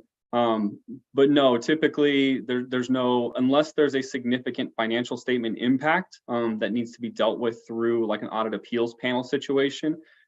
Typically CDE doesn't get involved at all. And really it's more about working with the county as to if there are needs the district has that the county can assist with. Otherwise, it'll just be questions from the county to say, what's the status and how are you progressing forward, you know, with resolving these issues, is really the kind of as far as it would typically go.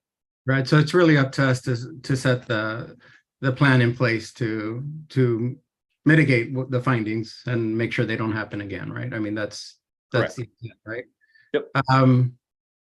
Just a question for you. Is your firm focused primarily on school districts in terms of, is that one of your specialties? That's my group specialty is K-12 school districts and charter schools in California for the past about 20 years now. Okay. Our firm is huge and does everything, but the group that I work with, this is what we specialize in, yes. Perfect. Great. Thank you, Scott. Yep. Thank you.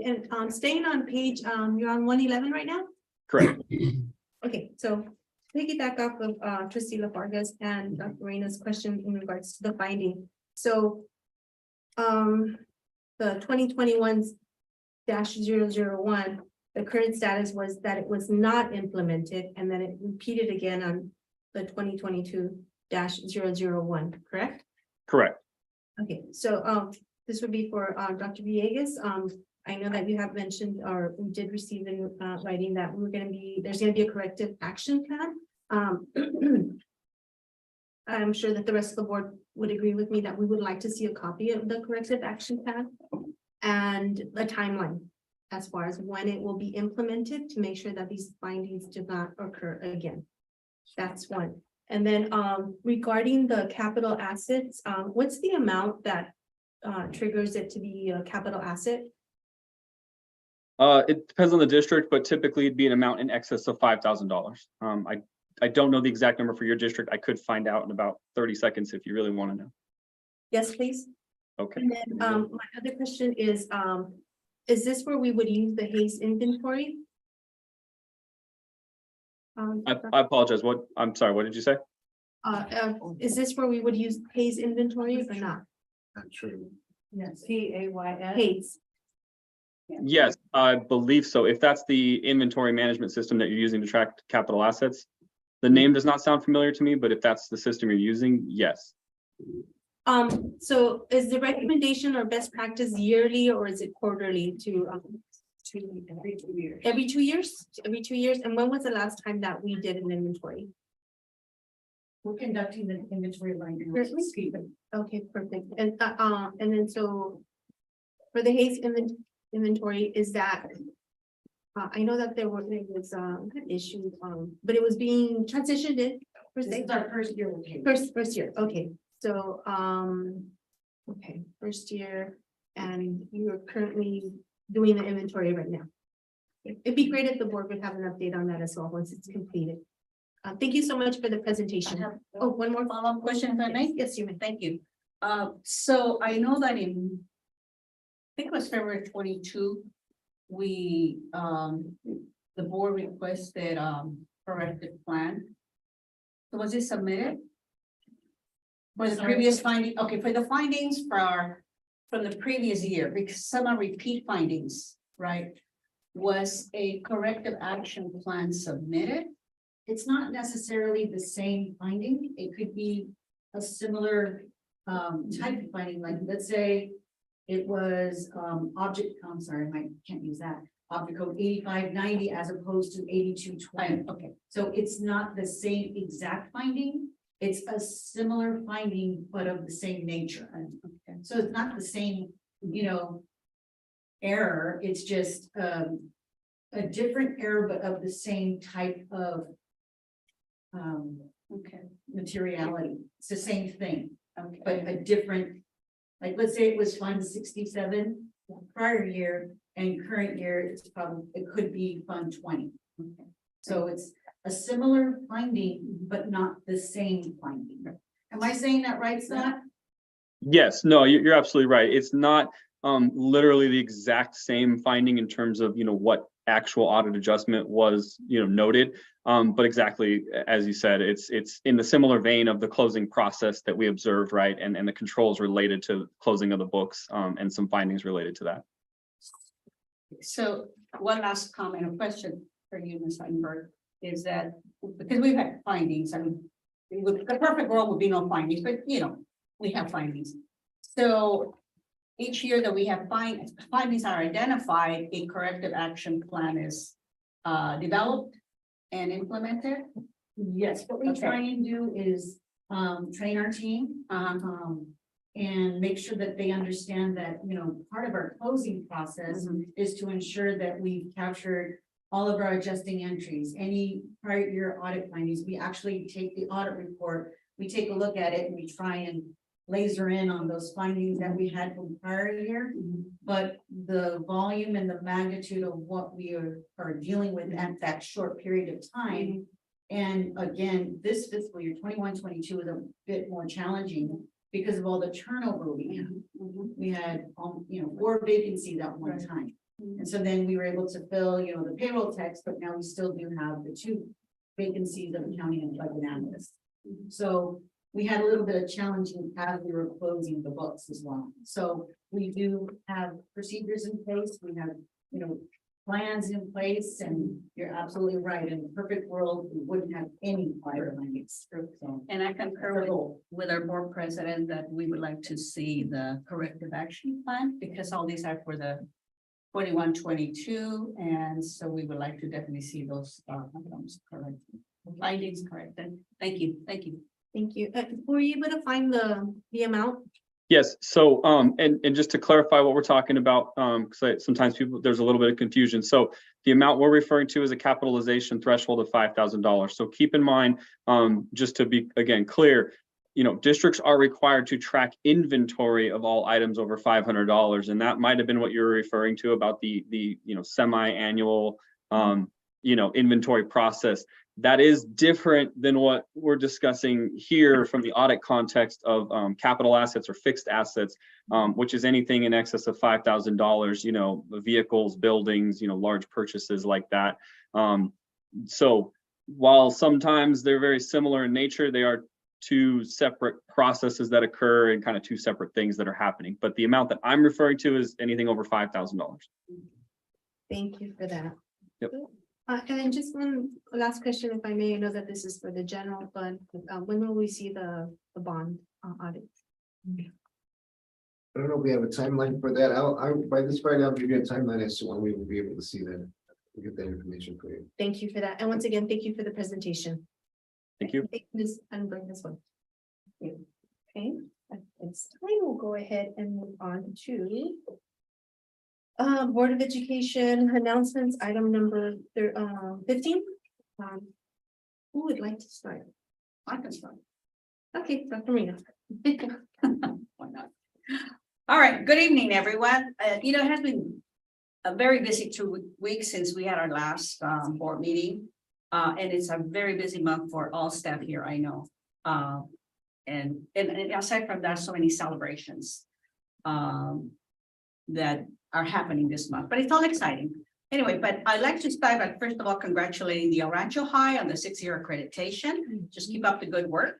Also, congratulations, I did read it, to El Rancho students for placing first on the American Drumline Association, known as ADLA, right? Okay.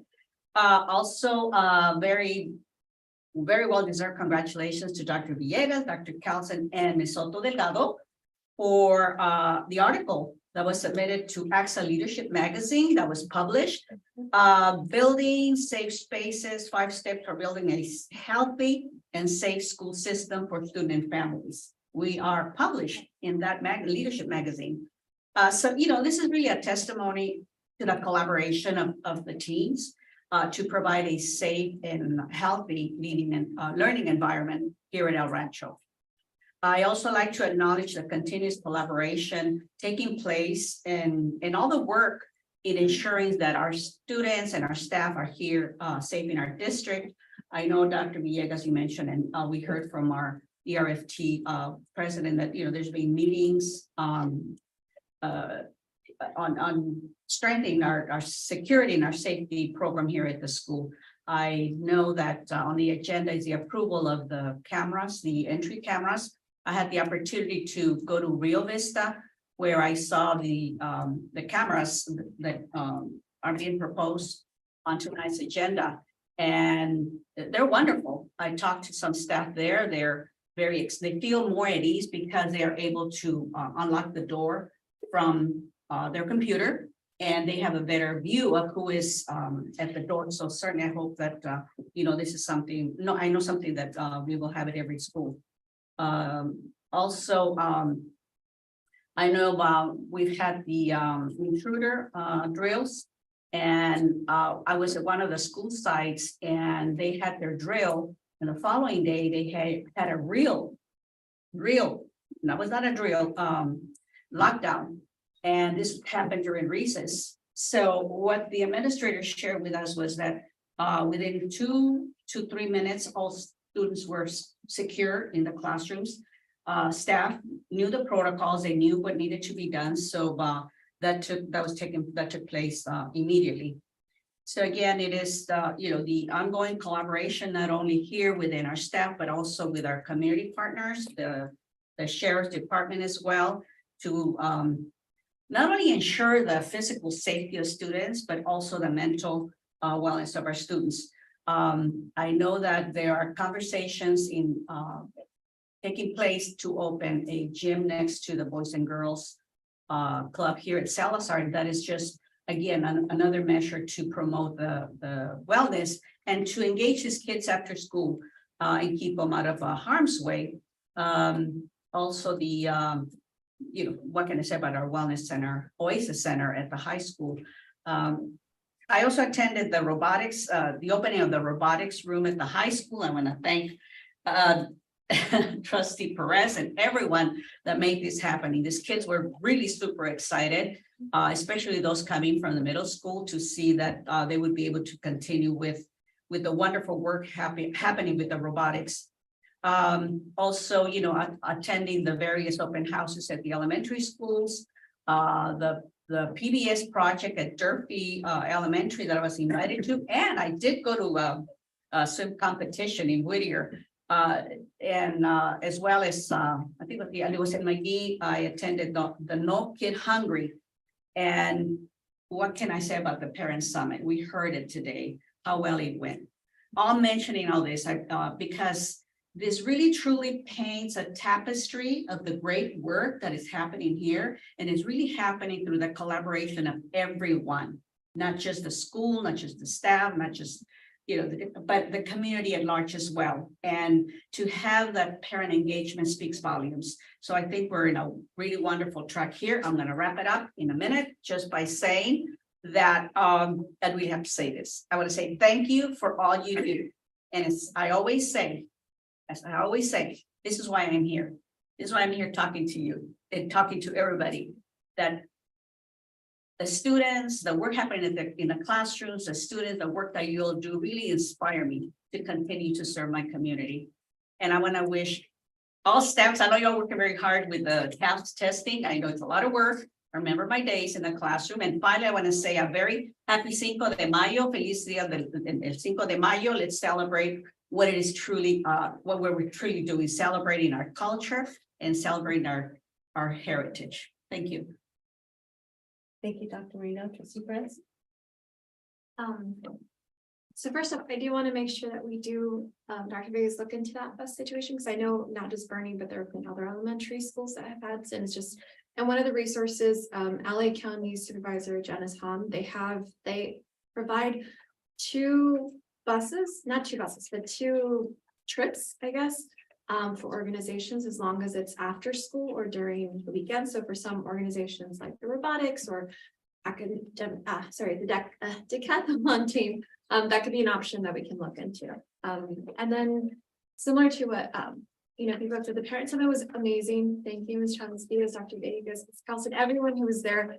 The speaker was amazing. I think I'm not a parent, but I was taking notes about how the type of parent that I want to be. And the fact that she talked about, having a purpose. And to me, my parents, college was a non-negotiable, it was that, right? That was my purpose. I was going to go to college.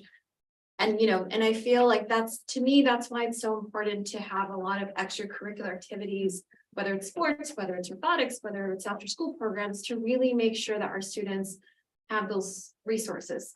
So the robotics thing was so amazing. Thank you to everyone at the high school for that. Students made it amazing. We spoke to a group of students that they were the group of students who actually tried to do it on their own.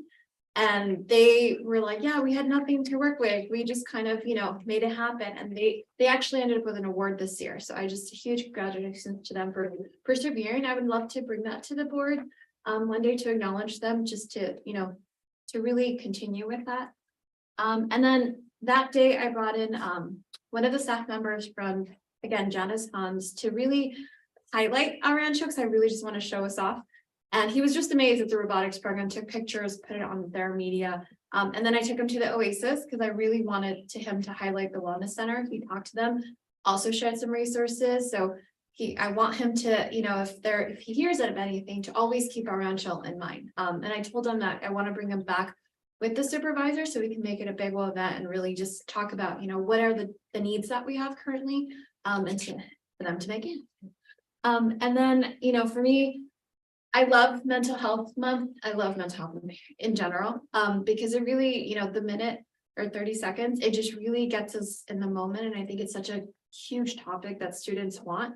Students need this and want this. And so I'm excited to join for some of the events throughout the schools that are really highlighting mental health this month. One quick thing about the Parent Summit, I would love if one day maybe we could do like a college and career summit. So similar to the parents, and maybe you are thinking of it, but the workshop on the path for education, I just feel like that I would love to see that at a bigger level to, fall of, I don't know, 8th grade or Ms. Chavez, you're the expert, whatever that is, to really have every workshop conversation on everything from career, CTE, college, and how to prep students.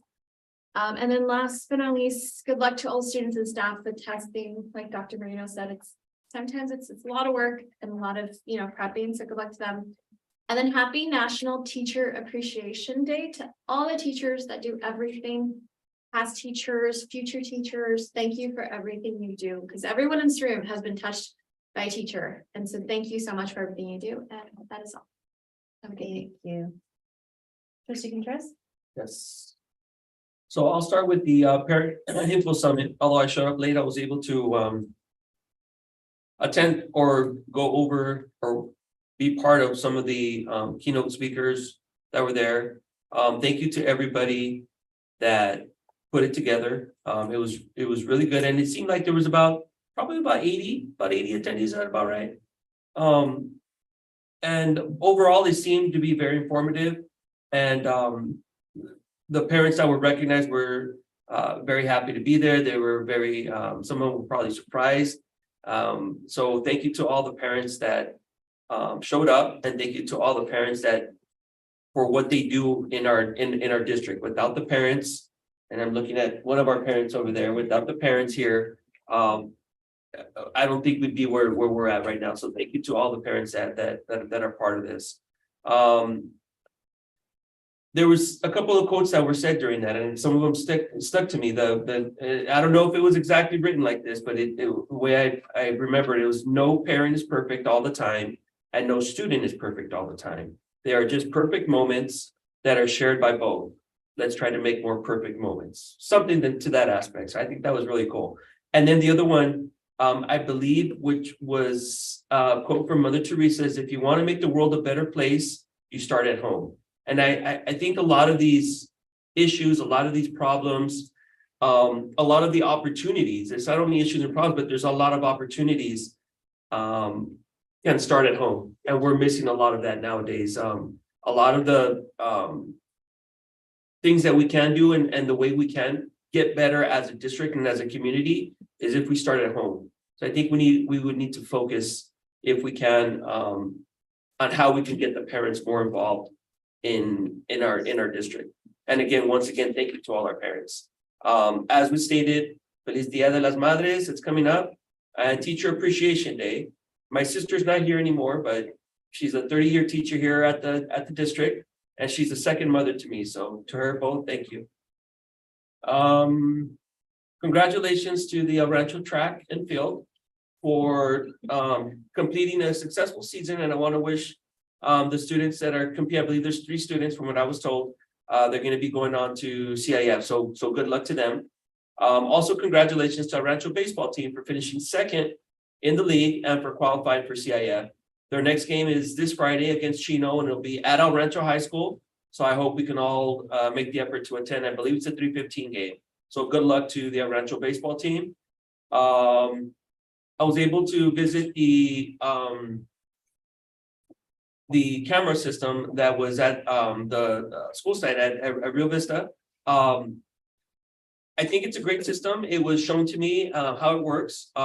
Great visuals, great cameras. I think there's opportunity to maybe expand the cameras at a later date once the systems are up, so they have more angles. And also if we can incorporate some type of a protocol for it as far as to how to answer and how to let people in, because when I did go, I know they didn't recognize who I was and I was buzzed in right away. I didn't open the door to see if they would try to start a conversation with me as far as to how may I help you. And instead the door was open. So if we can set some type of protocol as far as to, okay, if you don't know, and I know a lot of the secretaries know a lot of the parents and they'll be buzzed in, but I purposely didn't go in because I knew that they didn't know me, because once I walked in, they again asked me how can I help you type thing. So once I announced, well, I'm here to, see how the system's working, it kind of clicked and they said, okay, well, you're so-and-so. And I said, yes, so then that's how the conversation started. So if we can set some type of protocol to our schools as far as to how to properly work the system so that it's working properly. We're setting it there for a purpose. I want to make sure that system is used properly. While I was there, I did visit the playgrounds, and I know that we brought this up in the past. That playground there also needs a lot of TLC, and it was brought up. Not only the playground, but the flooring system itself. There's a lot of dirt area within the playground area, and the kids are pretty much eating the dirt. And I know we have that rubberized mats. If we can look at, once we start replacing those playgrounds, also doing the flooring as well. I agree with the bus situation. I know we're getting some transportation vehicles that are going to be very useful, especially now that we're not going to be having the sports facilities, or we're going to have to be, sending our student athletes to other facilities. But also looking at other options as far as maybe private busing companies. I don't know if that's already been looked at. It probably has, because the Rancho team was left, the baseball team was left at Lucerna with no reason why they had bus left. So the parents luckily were there. We just bunched everybody in the cars. It is what it is. And I know Rivera Elementary also had the same situation as far as the the weekend, the week trip. They had to wait and there was an issue as far as getting paid before the bus even showed up type thing. They wanted to get paid up front, and I know there was a situation with the payment science cap. So yeah, we do need to look into other options. And I know there's shortages everywhere as far as jobs are concerned, and that's probably what their answer is. But we need to look at other options. We can't be leaving our kids or denying our kids the opportunity to want to go to places because we can't get them there or get them back. The vacancies, it seems to be a big issue. You know, a lot of the things we've been talking about today as far as vacancies are concerned. I think if we, and I know we're working hard as far as HR is concerned, but if we could get an update, I know we've asked for it, but a continuous update at the board meetings, or place them online as far as, you know, which vacancies there are, which ones are getting filled, or if there's timelines. If we can be more updated, so we can have answers for people that are asking us, why don't we have, you know, facilities project, why don't we have a CBO? And we know it's being worked on, but when, or when should we? So as far as timelines are concerned, I think that would help alleviate some of the tension that our community is asking as far as, you know, why aren't these positions getting filled? And I think that's all I have. Oh, one more thing. Since we're working on the contract negotiations and we're wrapping it up, I'd like to see how the retirees, special consultants, and those that are working like with special accommodations, if that's going to be affected, or if we're looking into their contracts also as far as how they're going to be getting paid. Am I making sense? A little more clarification on the retirees. The contract negotiations, I'd like to see how the retirees, the ones that are still, is there still retirees that are getting paid? We have some retirees that have come back and are on a contract. Like some that are working, yes, exactly. Uh-huh. Or the ones that are working from home, we have anybody that's working from home, and are they still getting paid on a full basis scale, or are they getting paid on an day scale, as a work scale? Yeah, if they're retired, and they're officially retired, we may have contracts with them, and they will be able to work on an hourly basis. It's usually what the contract is. And so we have a few of those. So we have some of those. We've had some of those, and we had some that maybe come back and substitute that are maybe more teachers, and now they sub, and those would get work on basically on the regular per diem for the substitute pay. But we can look into all of those and see what in particular, but as relates to that, we are going to be looking at all of that aspect as well. What about like ones that are being paid, like that are on leave and being paid like special accommodations? Do those contracts change? You understand what I'm saying? Like, Could speak to that a bit. So some of what you might be speaking to involves the need for a doctor's note, and those really determine how long a person can be on leave and whether or not there are any restrictions to the work that they can carry out. So usually we want as a district to time those leaves by a school year, right? However, in some cases, the medical professional would prevail, and like what they direct, because they're the experts there, determines it. Our staff is fairly, in my experience here, short as it has been, our staff is fairly thorough and effective at communicating with us when they have those doctor's notes. Sometimes the site principal receives them first, but they send them right to us. And if there are any specific situations that Dr. Villegas needs to direct me to look into for the board, I'm more than happy to do that. I hope I'm helping. yeah, no, you haven't. I just want to make sure that they're not being overlooked, and we're not either short paying or overpaying people that are either on those situations.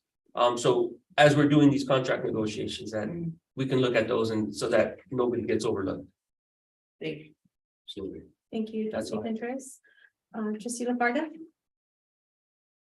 Sure. I just want to preface my comments, recognizing that we have a lot of hard work ahead of us. And I know we have a lot of focus on what we need to do.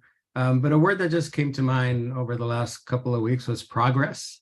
And I think progress and engaging our parents at the Parent Summit was a true testament of where we want to head in terms of really seeing our parents and partners in the education of our children. And the Parent Summit for me was the beginning of elevating that work with our parents.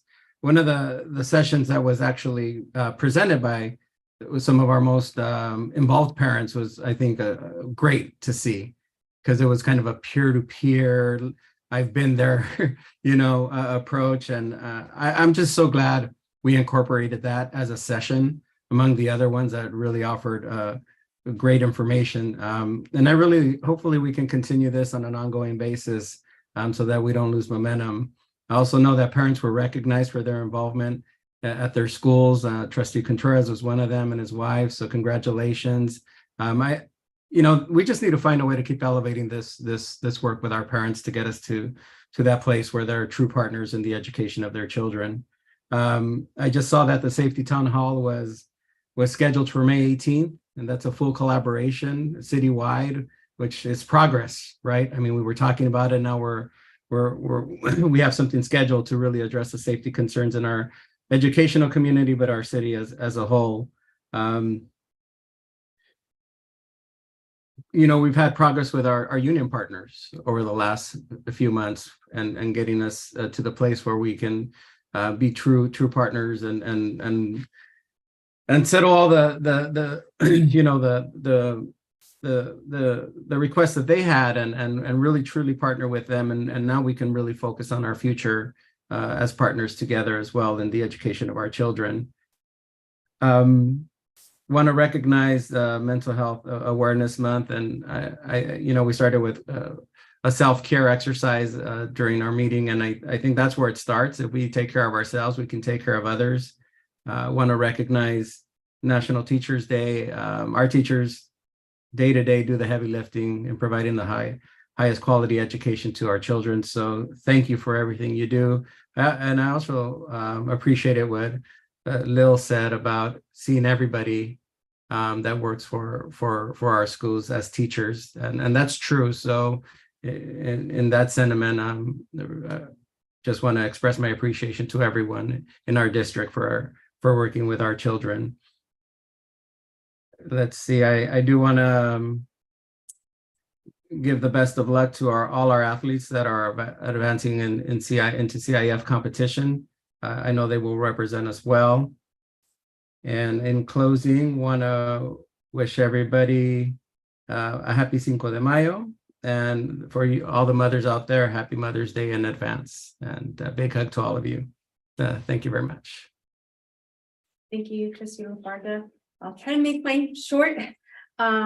Just piggyback, happy National Teachers Day, point of personal privilege, and wishing everyone a happy Teachers Day, but especially to Mr. Rojo, Mr. Sorensen, Mr. Knott, Mr. Gomez, and Chef Luna, which are my daughter's teachers. They're awesome. I attended a lot of the same events that Trustee Dr. Marino went to. The El Rancho High School robotics was great. It was they were so excited, and I think one of the things that I appreciated the most was that some students mentioned to me they didn't have that opportunity at STEAM. They said, "Oh, they didn't have any room for me," but there's room for them now. So I thought that was like it was something nice to hear.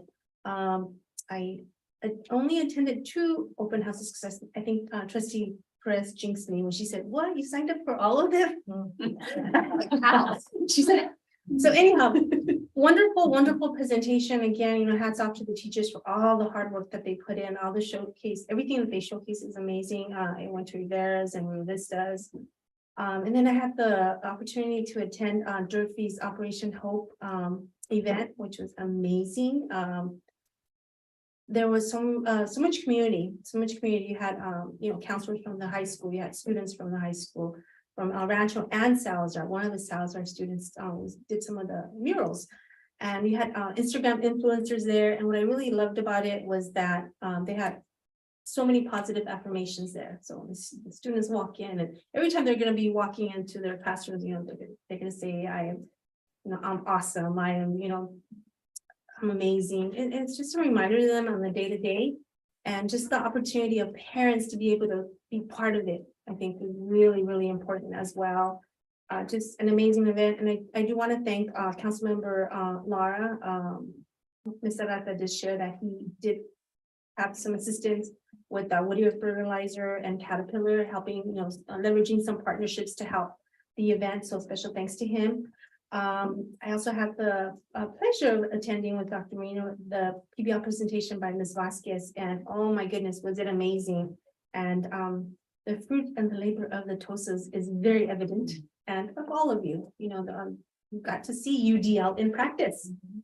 Simply amazing, the arts, which I'm still hoping that we're able to maybe possibly showcase, like Trustees Perez has mentioned here behind us, it'd be great. I mean, really amazing. You had students writing their own songs, which Dr. Marino was singing along with them, which was great. It was great. It was great. Technology used, it was simply amazing. Hats off to Ms. Vasquez and her class. I also had the opportunity to attend Chef Luna's culinary arts class on excellent dishes, presentation, and just the collaboration that they had, the skills. Oh my goodness. Good, so good. And healthy. Presentation, taste, and healthy. I did attend the swim meet as well. They had senior night. Kids have gone through so much, not having a place to practice, but they're very resilient and they were just so happy. And I love the friendship that they have. Just want to wish good luck to Lorelai Rojo and David Tarazon. They both made it to CIF finals as it was shared in the 100 back stroke. That's amazing. CIF finals, guys, it's huge. I also want to wish good luck to the track team as well, specifically Alex Figueroa. He used to be one of my runners when I had a running club back at Rivera Elementary, so it means a lot to me. So good luck to him. Good luck to El Rancho High School baseball and their playoff game on Friday, which don't jinx me, I plan to go tomorrow. I'm kidding. I'm kidding. And as Dr. Marino stated, congratulations to the El Rancho High School percussion ensemble in the first place. Goodness, they're so great.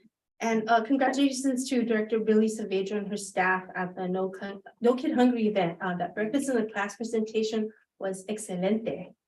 It was great. Great. I know that they attended a gala event that evening and Pink was there. So it's like huge, but wonderful presentation. It was good to see it in practice. It was really, and kids were happy. I asked them, do you like your food? And I guess I like my concha.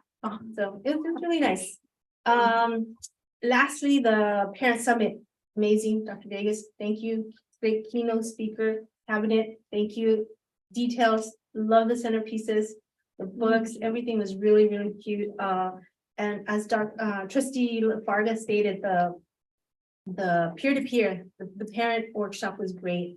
It was great to see our parent leaders there, and I'm sure we'll see Ms. Prado there next year presenting, but it was great to see them sharing with other parents their experiences, and again, a great parent summit.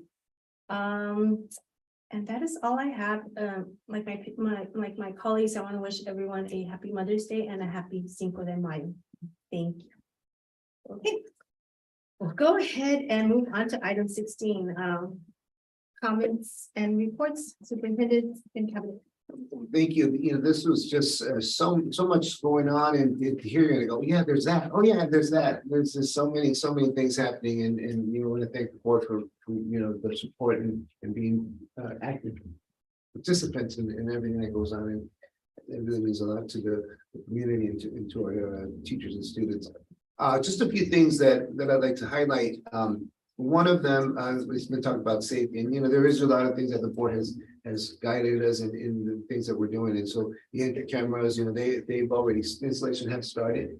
And so we're excited about that piece. It will be done by the end of this month. They will be completed, so we'll have at least that results. The outdoor speakers, intercom systems, we haven't had functioning outdoor intercom systems in the schools, and so we'll have those have started also with installations. They will be completed that by the end of the school year. There's a 60-day timeline to make that happen. Safety town hall meeting is scheduled for May the 18th, and we're really looking forward to hearing from all aspects. And as was said earlier, it is collaboration. We want to have a captain, have representatives from the city, and certainly all our cabinet and board will be there to hear the concerns and to talk about how we can make things even better. I do want to, academic achievement and excellence is one of the board's priorities, and so, you know, seeing today's the decathlon and seeing, you know, how well they've done is really a testament of the academic achievement focus. I attended the signing ceremonies for some of the athletes, and knowing that they're moving on and knowing that there's also other signing ceremonies coming up very soon. It just tells the story of El Rancho and the commitment to excellence. So I'm grateful for that, those priorities that the board has set related to academic excellence, and it continues to happen. And to that end, the return of the Hall of Fame. You know, there's so many people that will deserve to be in the Hall of Fame that graduate our school, and so bringing that back, thanks to the site administration to work on that, and they're committed to making that happen next school year. Certainly, their 6-year accreditation is very. It doesn't happen all the time. That says a lot of what they felt and the comfort that they have, not only of what's happening currently, but of the leadership at that school. So kudos to that group. Someone mentioned Janice Hahn, and she'll actually be here on Friday. Friday at 10 a.m. she'll be at the El Rancho Youth Center. There's going to be a press conference. I just got a text while we were sitting here, and there she's asking me to introduce her and speak. So we'll be there, and so I'll let the board know more about that. But that she'll be here at 10 a.m. To discuss some programs, and it's just a press conference. Our facilities, lots of things are happening with our facilities. We have our air conditioning units at 3 of our schools that are going to be installed over the summer. We're breaking ground July 6th. July 6th is a groundbreaking ceremony at the high school. It'll be at 6 p.m. And there's just so many things that are happening that are great. You know, things with the cabinet, our teachers, our staff. I mean, I think the fact that we've been able to finish our negotiations is really a great feat. So I think those involved with that, and CSCA, the leadership, labor leadership on that. And so just really looking forward to continued better times. That's all. Thank you so much, Dr. Villegas. At this time, we'll move on to item 17, consent agenda. Board members, are there any items that you wish to pull? Hearing none. Is there a motion? I move. Second. Okay. Moved by Dr. Reno, seconded by Trustee Perez. We'll go ahead and vote. Dr. Reno? Yes. Trustee Perez? Yes. Trustee LaFarga? Yes. Trustee Contreras? Yes. Mejia votes yes, motion carries 5-0. We'll go ahead and move on to item number 18, new business action items. Item 18A1, adopt resolution number 46, 2022-2023 in recognition of National Teachers Day, May 2nd, 2023. What do you have? So you. Sorry, I'd love to, but just need a copy of it. No, I can do it. Okay. Yeah. Yeah. Thank you.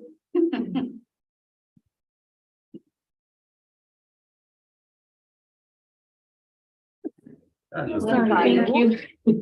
you. Resolution number 46 2022-2023, National Teacher Day, May 2nd, 2023. Whereas in recognition of teachers and their significant contributions to children, families, and communities, the El Rancho Unified School District honors our educators on National Teacher Day, May 2nd, 2023. And whereas great teachers make great public schools, draws attention to the crucial role teachers play in making sure every child receives a quality public education. And whereas teachers work to open students' minds to ideas, knowledge, and dreams. And whereas teachers keep American democracy alive by laying the foundation for good citizenship. And whereas teachers fill many roles as listeners, explorers, role models, motivators, and mentors. And whereas teachers continue to influence us long after our school days are only memories. Now therefore be it resolved that the El Rancho Unified School District hereby recognizes and wishes to honor the contribution of the teaching professionals to quality education in the state of California and in the El Rancho Unified School District on National Teacher Day, May 2nd, 2023, and throughout the school year. Adopted by the El Rancho Unified School District Governing Board of Education in Pico Rivera, California by resolution number 46 2022-2023 on this second day of May 2023. Yay.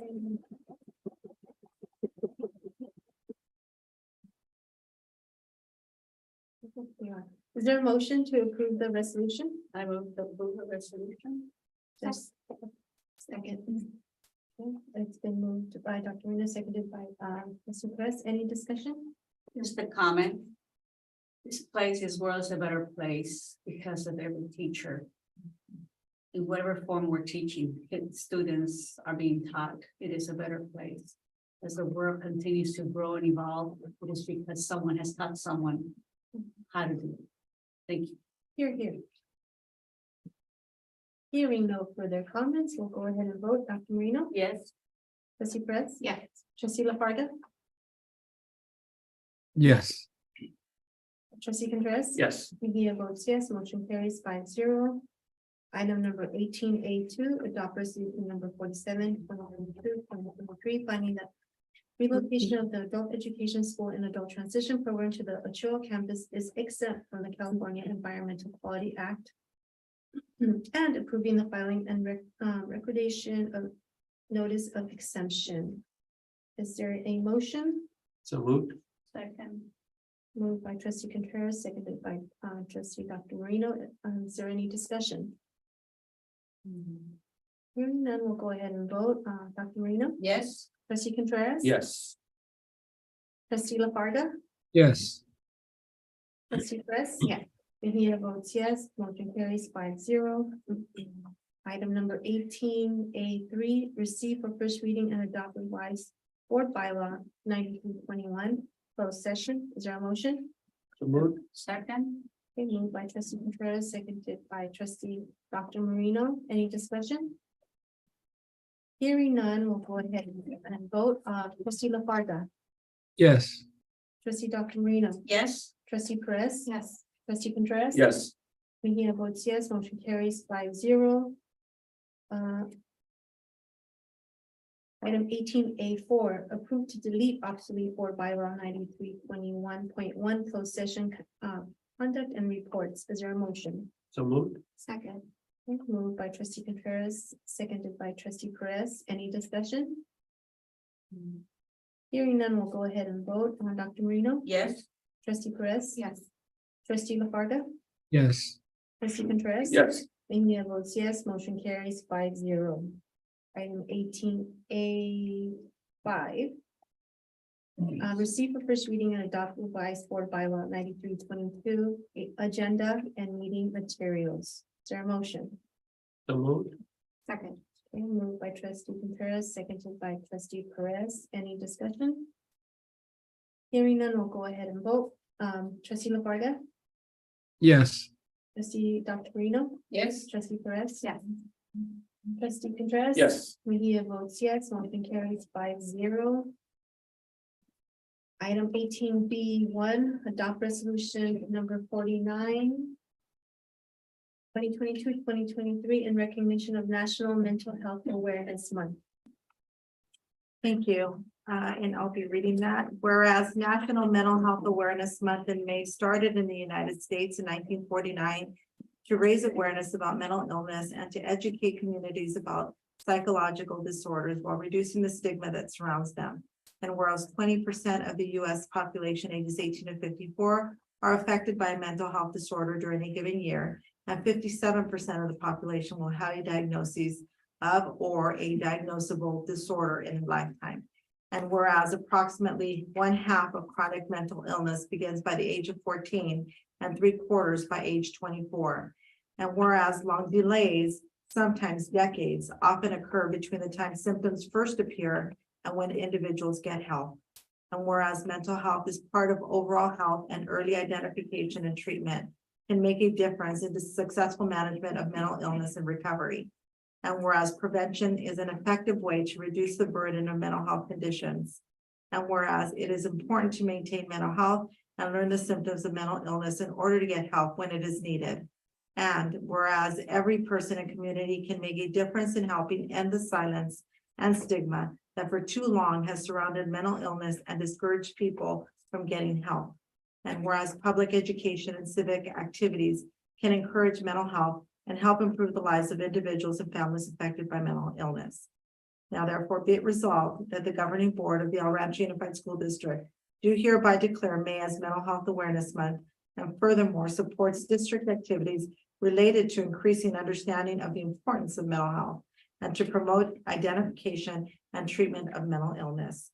Adopted by the El Rancho Unified School District Governing Board of Education in Pico Rivera, California, by resolution number 49-2022-2023 on the second day of May 2023.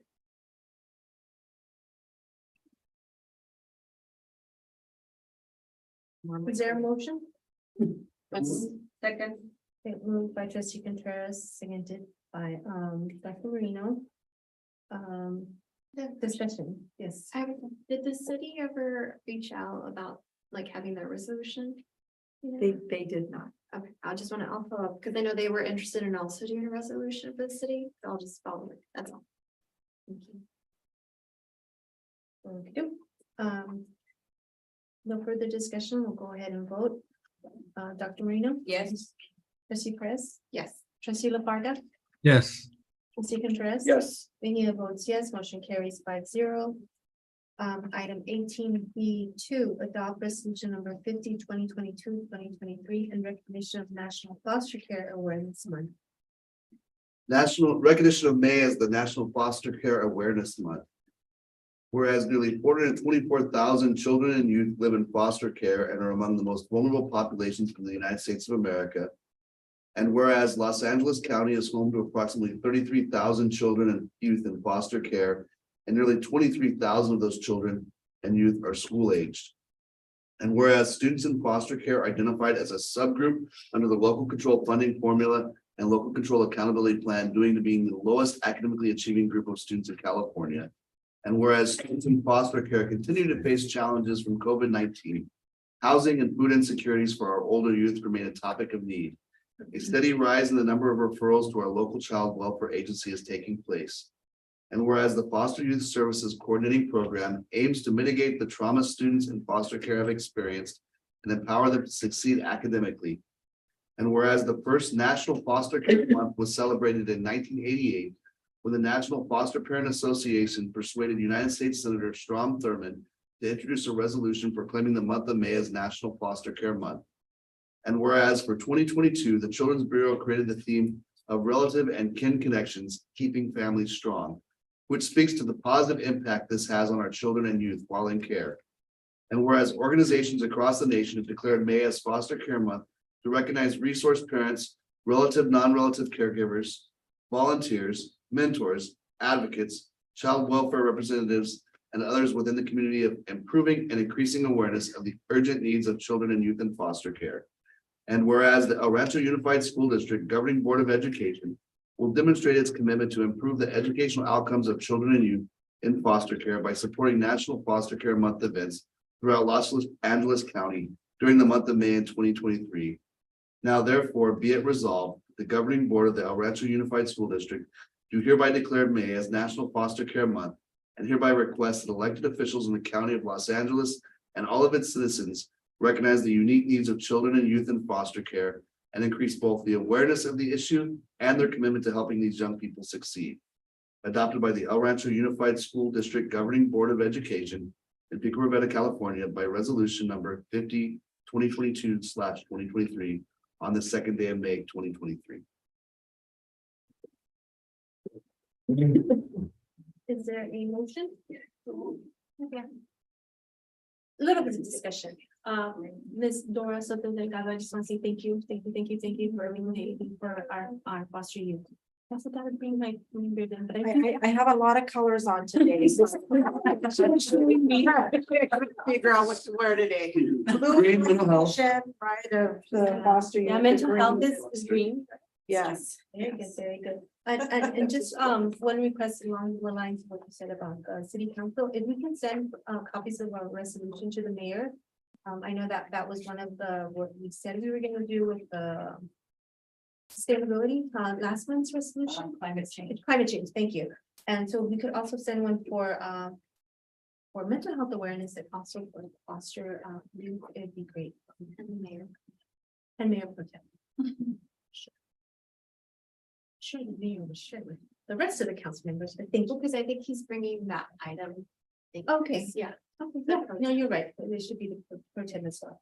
Okay, so we'll go ahead and vote. Dr. Marino?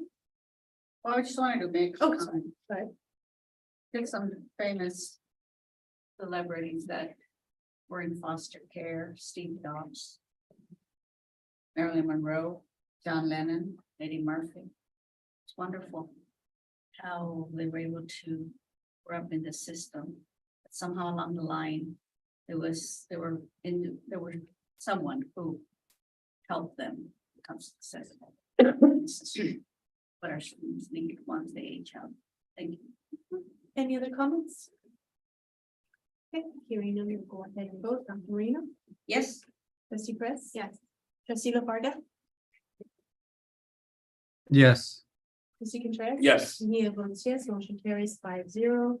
Item number 18C1, approve acceptance of the El Rancho Unified School District's 2021-2022 financial audit report for fiscal year ending June 30th, 2022. Is there a motion?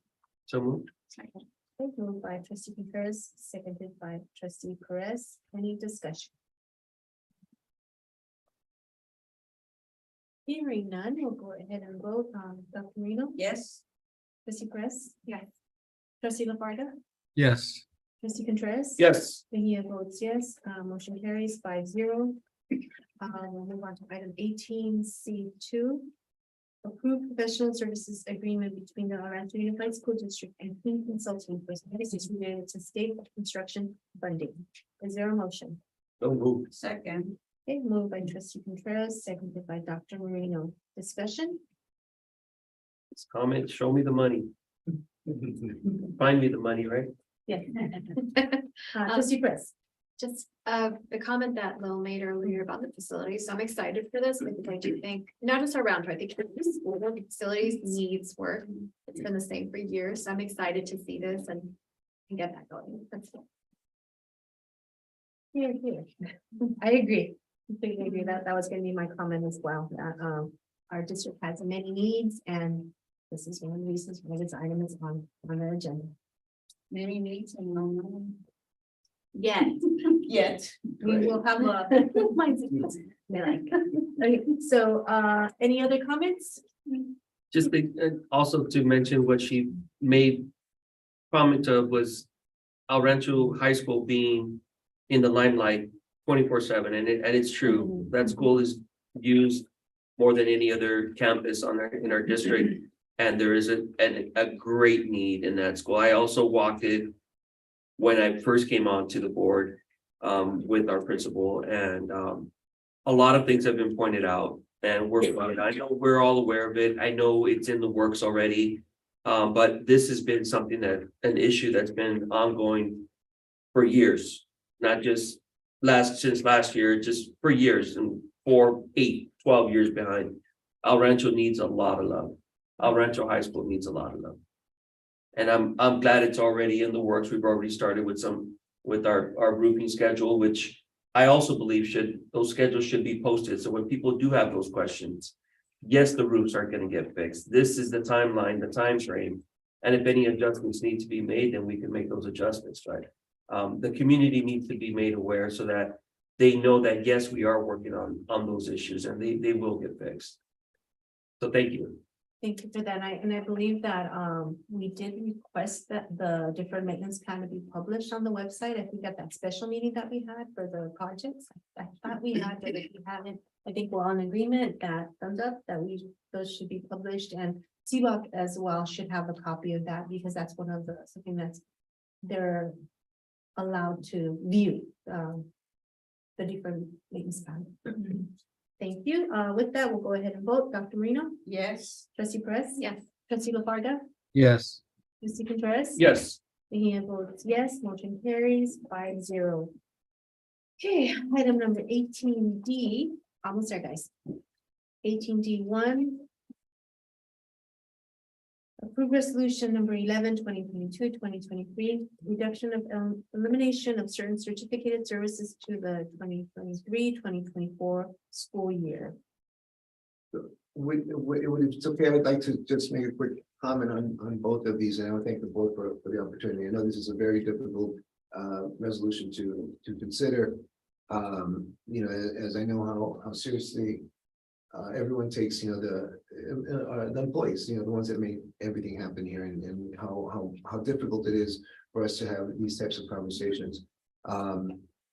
Just in the broad spectrum, there was a large number of employees that were brought forth in March, and the board, even in that same meeting, asked us to reconsider, look at certain things. We were able to reduce that by a large number, by 33, and so we ended up having about 77 different ones that we worked with, and we were able to, through retirements and through other aspects, to be able to identify fewer of those. So these resolutions are much smaller than what were originally indicated.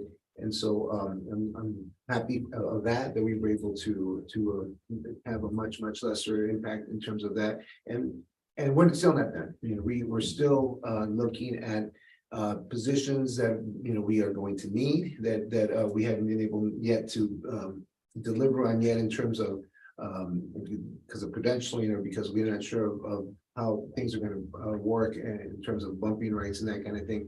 But as soon as we're able to identify that, we will be letting other people know. So we're still not done, but it's still much less than what we started with. So thank you for allowing us that opportunity. Thank you, Dr. Villegas. Is there a motion? I move. Second. Moved by Dr. Moreno, seconded by Trustee Contreras. Any discussion? Hearing none, we'll go ahead and vote. Dr. Moreno? Yes. Trustee Perez? Yes. Trustee LaFarga? Yes. Trustee Contreras? Yes. Mejia votes yes, motion carries 5-0. 18D2, adopt resolution number 52, 2022-2023, reduction of elimination of certain classified staff for the 2023-2024 school year. Is there a motion? I move. Second. Moved by Dr. Moreno, seconded by Trustee Perez. Any discussion? Hearing none, we'll go ahead and vote. Dr. Moreno? Yes. Trustee Perez? Yes. Trustee LaFarga? Yes. Trustee Contreras? Yes. Mejia votes yes, motion carries 5-0. Item number 19, recommendations for future agenda items. I have a question. So there's informational. What are the other, just so I know to word it. Discussion. Discussion, that's okay. Informational is to get like a board update. Discussion is like a, We could have an informational presentation that Okay. so that we get some informational presentations. Typically, and discussion would be just a discussion item that discuss typically it doesn't have a presentation. okay, And there's board updates, so like you might want information that doesn't require it to come to the board and then would come in and be to the board update on Friday. I guess just, I never know which category it is, but we did have a retreat last year, right? I believe in the fall, I don't even remember. This year? Feels like forever. So I was hoping if the board would consider to have another retreat or just a conversation, just to kind of line out what, from now until, I don't know, before summer, what are priorities to kind of get us going. So I don't know what That's already. I think we're already brought it. Yeah, we did. We did? Yeah. We did. What is it? We have it as an agenda, future agenda item, so it just, we have not, our board president is not realized that it was and the board. That follows the superintendent's evaluation when we create the goals. That's like a yearly process, yes, because we close out the year and then the new year. But that would be into the summer, right? Yes. Maybe I guess like a possible discussion to from now, because I feel like we have a lot of concerns, right? That the public has mentioned, like, so just a conversation, just to figure out what are we doing about, I don't know, not to put you on spot, Dr. Kelsey, but like, what are we doing about hiring? What are we doing about safety? Like some of these topics that keep coming up, how can we prioritize them before the retreat? Just a discussion. That doesn't fall on us, that falls on the super. Well, it could be all of us, That a conversation. So I think, I thank you for that. One of the things that the retreat is meant to, for example, either go through protocols or to get some priorities for the board, for us as a district. I think that, some of the study sessions that we've had, both deeply and look into certain subjects. So I think if there was a desire for a study session on, let's say, the hiring of some of these pieces, we can do that as well. But some of these topics are things that we're working on. So I think what I've heard, obviously, Mr. Contreras indicated is, having, sharing it. What are the plans? What are the plans for these things? And I think we do have plans for a lot of these things. So if you allow me to share, some of those plans, and that way we're able to see where we're at with these things, and then we can just decide which of those we want to go deeper and maybe needs a little bit more fleshing out. But if I can share that, or some of the plans that we're doing related to, let's say, the safety or the roof, the facilities, or even some of the hiring practices, we can give you updates. And then okay, this is what's happening already from the staff. And then if we need more conversations on that, then maybe we could do more of a study session on particular pieces. A study session would be a good little board meeting, but it would be us just focusing on one particular item. So when do we agree which item we're gonna talk about? Well, I think what I would do is if I share the information with the board, then we can have discussion here and say, okay, this might require more time. Another way of doing it would be at the retreat. I think that's really typically when that's done, it's like you might have a retreat, right? We set priorities at the retreat. And then we might say, okay, we might need more attention on one particular item. My understanding of our retreat is completely different than what we discuss here at the table. So I have a question for our legal. Sure. So these items are really outside of the role of the board. It's more of a discussion or study session that would need to take place with staff, right? And for example, a personnel matters and what have you. I just feel that a retreat for me is whether it's a retreat that, for staff or a retreat for the board, it is to, as our board president mentioned, is to, talk about on a broader spectrum.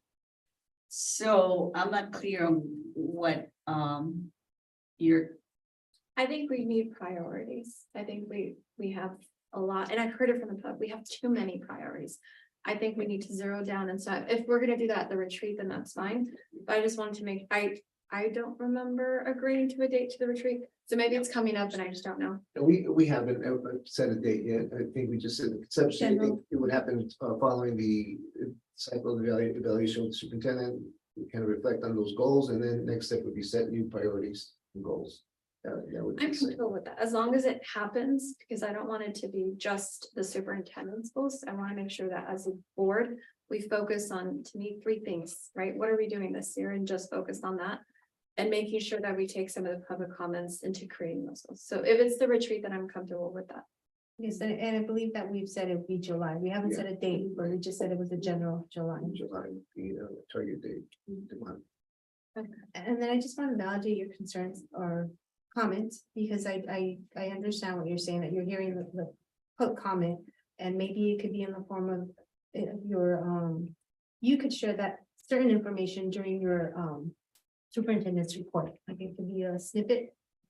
I think that would be a possible avenue. Sure. Thank you. Anything else? a suggestion. Yes. How about having a state of the district? Yes, we Really not a requested that. board meeting, State of the but it district. is the state of the district where the superintendent and cabinet and staff bring up all these updates, so it's not a board meeting, and that's, Yeah, I mean, if you did, you can do it as the state of the district, obviously the board mhm. can be present. If you do it outside of a board meeting, then it wouldn't be, the board wouldn't, ask questions or participate. As they do in a normal board meeting, which would be an opportunity for the superintendent and his cabinet to give that presentation. Obviously, to everybody, staff, parents. I think that would be a really great idea. I think, maybe looking at September as a target time when, we have coming back to school, this is what we've accomplished last year. And this is what we'll have the goals and priorities there. We can also share those as well. And it could be a very, very robust. It'll set the tone for the coming school year, I think. Anyway, just a recommendation. I'll second your suggestion. So going back to yours, Artie, I just want to clarify. was Okay, there an and item as long as I versus- can handle it, and it's 3, not 20. I just want to agree with what Trustee Perez is saying. I think she, and I feel the same way. It's a sense of there's a lot of things going on and we keep on asking and asking and asking and because the community is asking us as individuals certain updates, certain situations. So we need to keep on asking. So I think what Dr. Marino stated as far as the state of the school or the district, I think that's a great idea, and that would help solve some of these questions that weren't being asked, and also give us some sense of direction of what direction we need to give you as our only one and only to be focusing on as far as the school district is concerned. So I think that's a great idea. Thank you. I only have one item that I would like to get a second on, and this was based on information that Trustee Contreras forwarded to Dr. Gates and I. He shared a video on fentanyl awareness. The video one? On fentanyl Oh, awareness, so yes, I yes. would like suggest that, I mean, I know LA Carta has done some wonderful workshops, but that video was so powerful. It's just as far as like. These parents didn't know. And, so they're saying, but if you share that information with another parent, you might save someone's life. So, just my recommendation or my suggestion would be that if we could do a campaign to raise fentanyl awareness. It'd be totally up to you and staff on how that would be played out, but it's just a suggestion. It's a really good suggestion, and especially because when you look at the amount of deaths that happen as a result of fentanyl for high school students versus the amount of death that happened in any other capacity, it's a really high number. And so I think that I was hoping to bring up at the town hall meeting, for one, and start having a discussion. But I'd like to talk to the team about what they think about how we can approach this. May I have a second? Before I do second it, the video is called Dead on Arrival, and I can share it with you, but you can YouTube it. It's on YouTube. It's called Dead on Arrival. What I like about it, it caters to the youth. The gentleman is, I believe he said he graduated in 2016. So the gentleman who produced this video, so he's relatively young, obviously. So he gets his point across to our youth, right? It's a 20-minute video. I showed it last night to my entire family, and it really hit them. I was watching them, there was tears, it hit my kids, and I asked them, do you think that this would help impact some of your friends? And they all said yes, both at the middle school level and obviously at the high school level. So this is something, don't have to use that necessarily, but it's quick, it's 20 minutes. I'd like to get it out there just so that parents can individually, since we're coming close to the graduation, we're coming close to prom, is that correct? Coming close to prom. My son hasn't gotten a date yet. And that's one of the reasons why. It's one of the reasons why. It's the peer pressure, it's out there, it's, hey, we're graduating, hey, let's go party, hey, let's go have fun. But there's always that one risk. And I know we all know about this new drug, but the very, very smallest amount of this drug can kill you. And I know, and I hope we have I always forget the name, Narcan. Yeah. I know we have them at our sites, and we know how to use them. We do. Because that can save lives. Yeah. Definitely save lives. So yes, I'd love to second your motion. Thank you very much. Thank you. Okay. So we'll go ahead and move on to an item adjourn the regular board of education meeting of May 2nd, 2023 at 9:46. Okay, is there a second? Second. Okay. Moved by Dr. Marino, seconded by President Perez. Dr. Marino. Yes. Trustee Perez. Yes. Trustee LaFarga. Yes. Trustee Contreras. Feliz Dia de las Madres. Yes. Here votes yes, motion carries 5-0. Thank you to everyone for your patience. Thank you. Not too bad.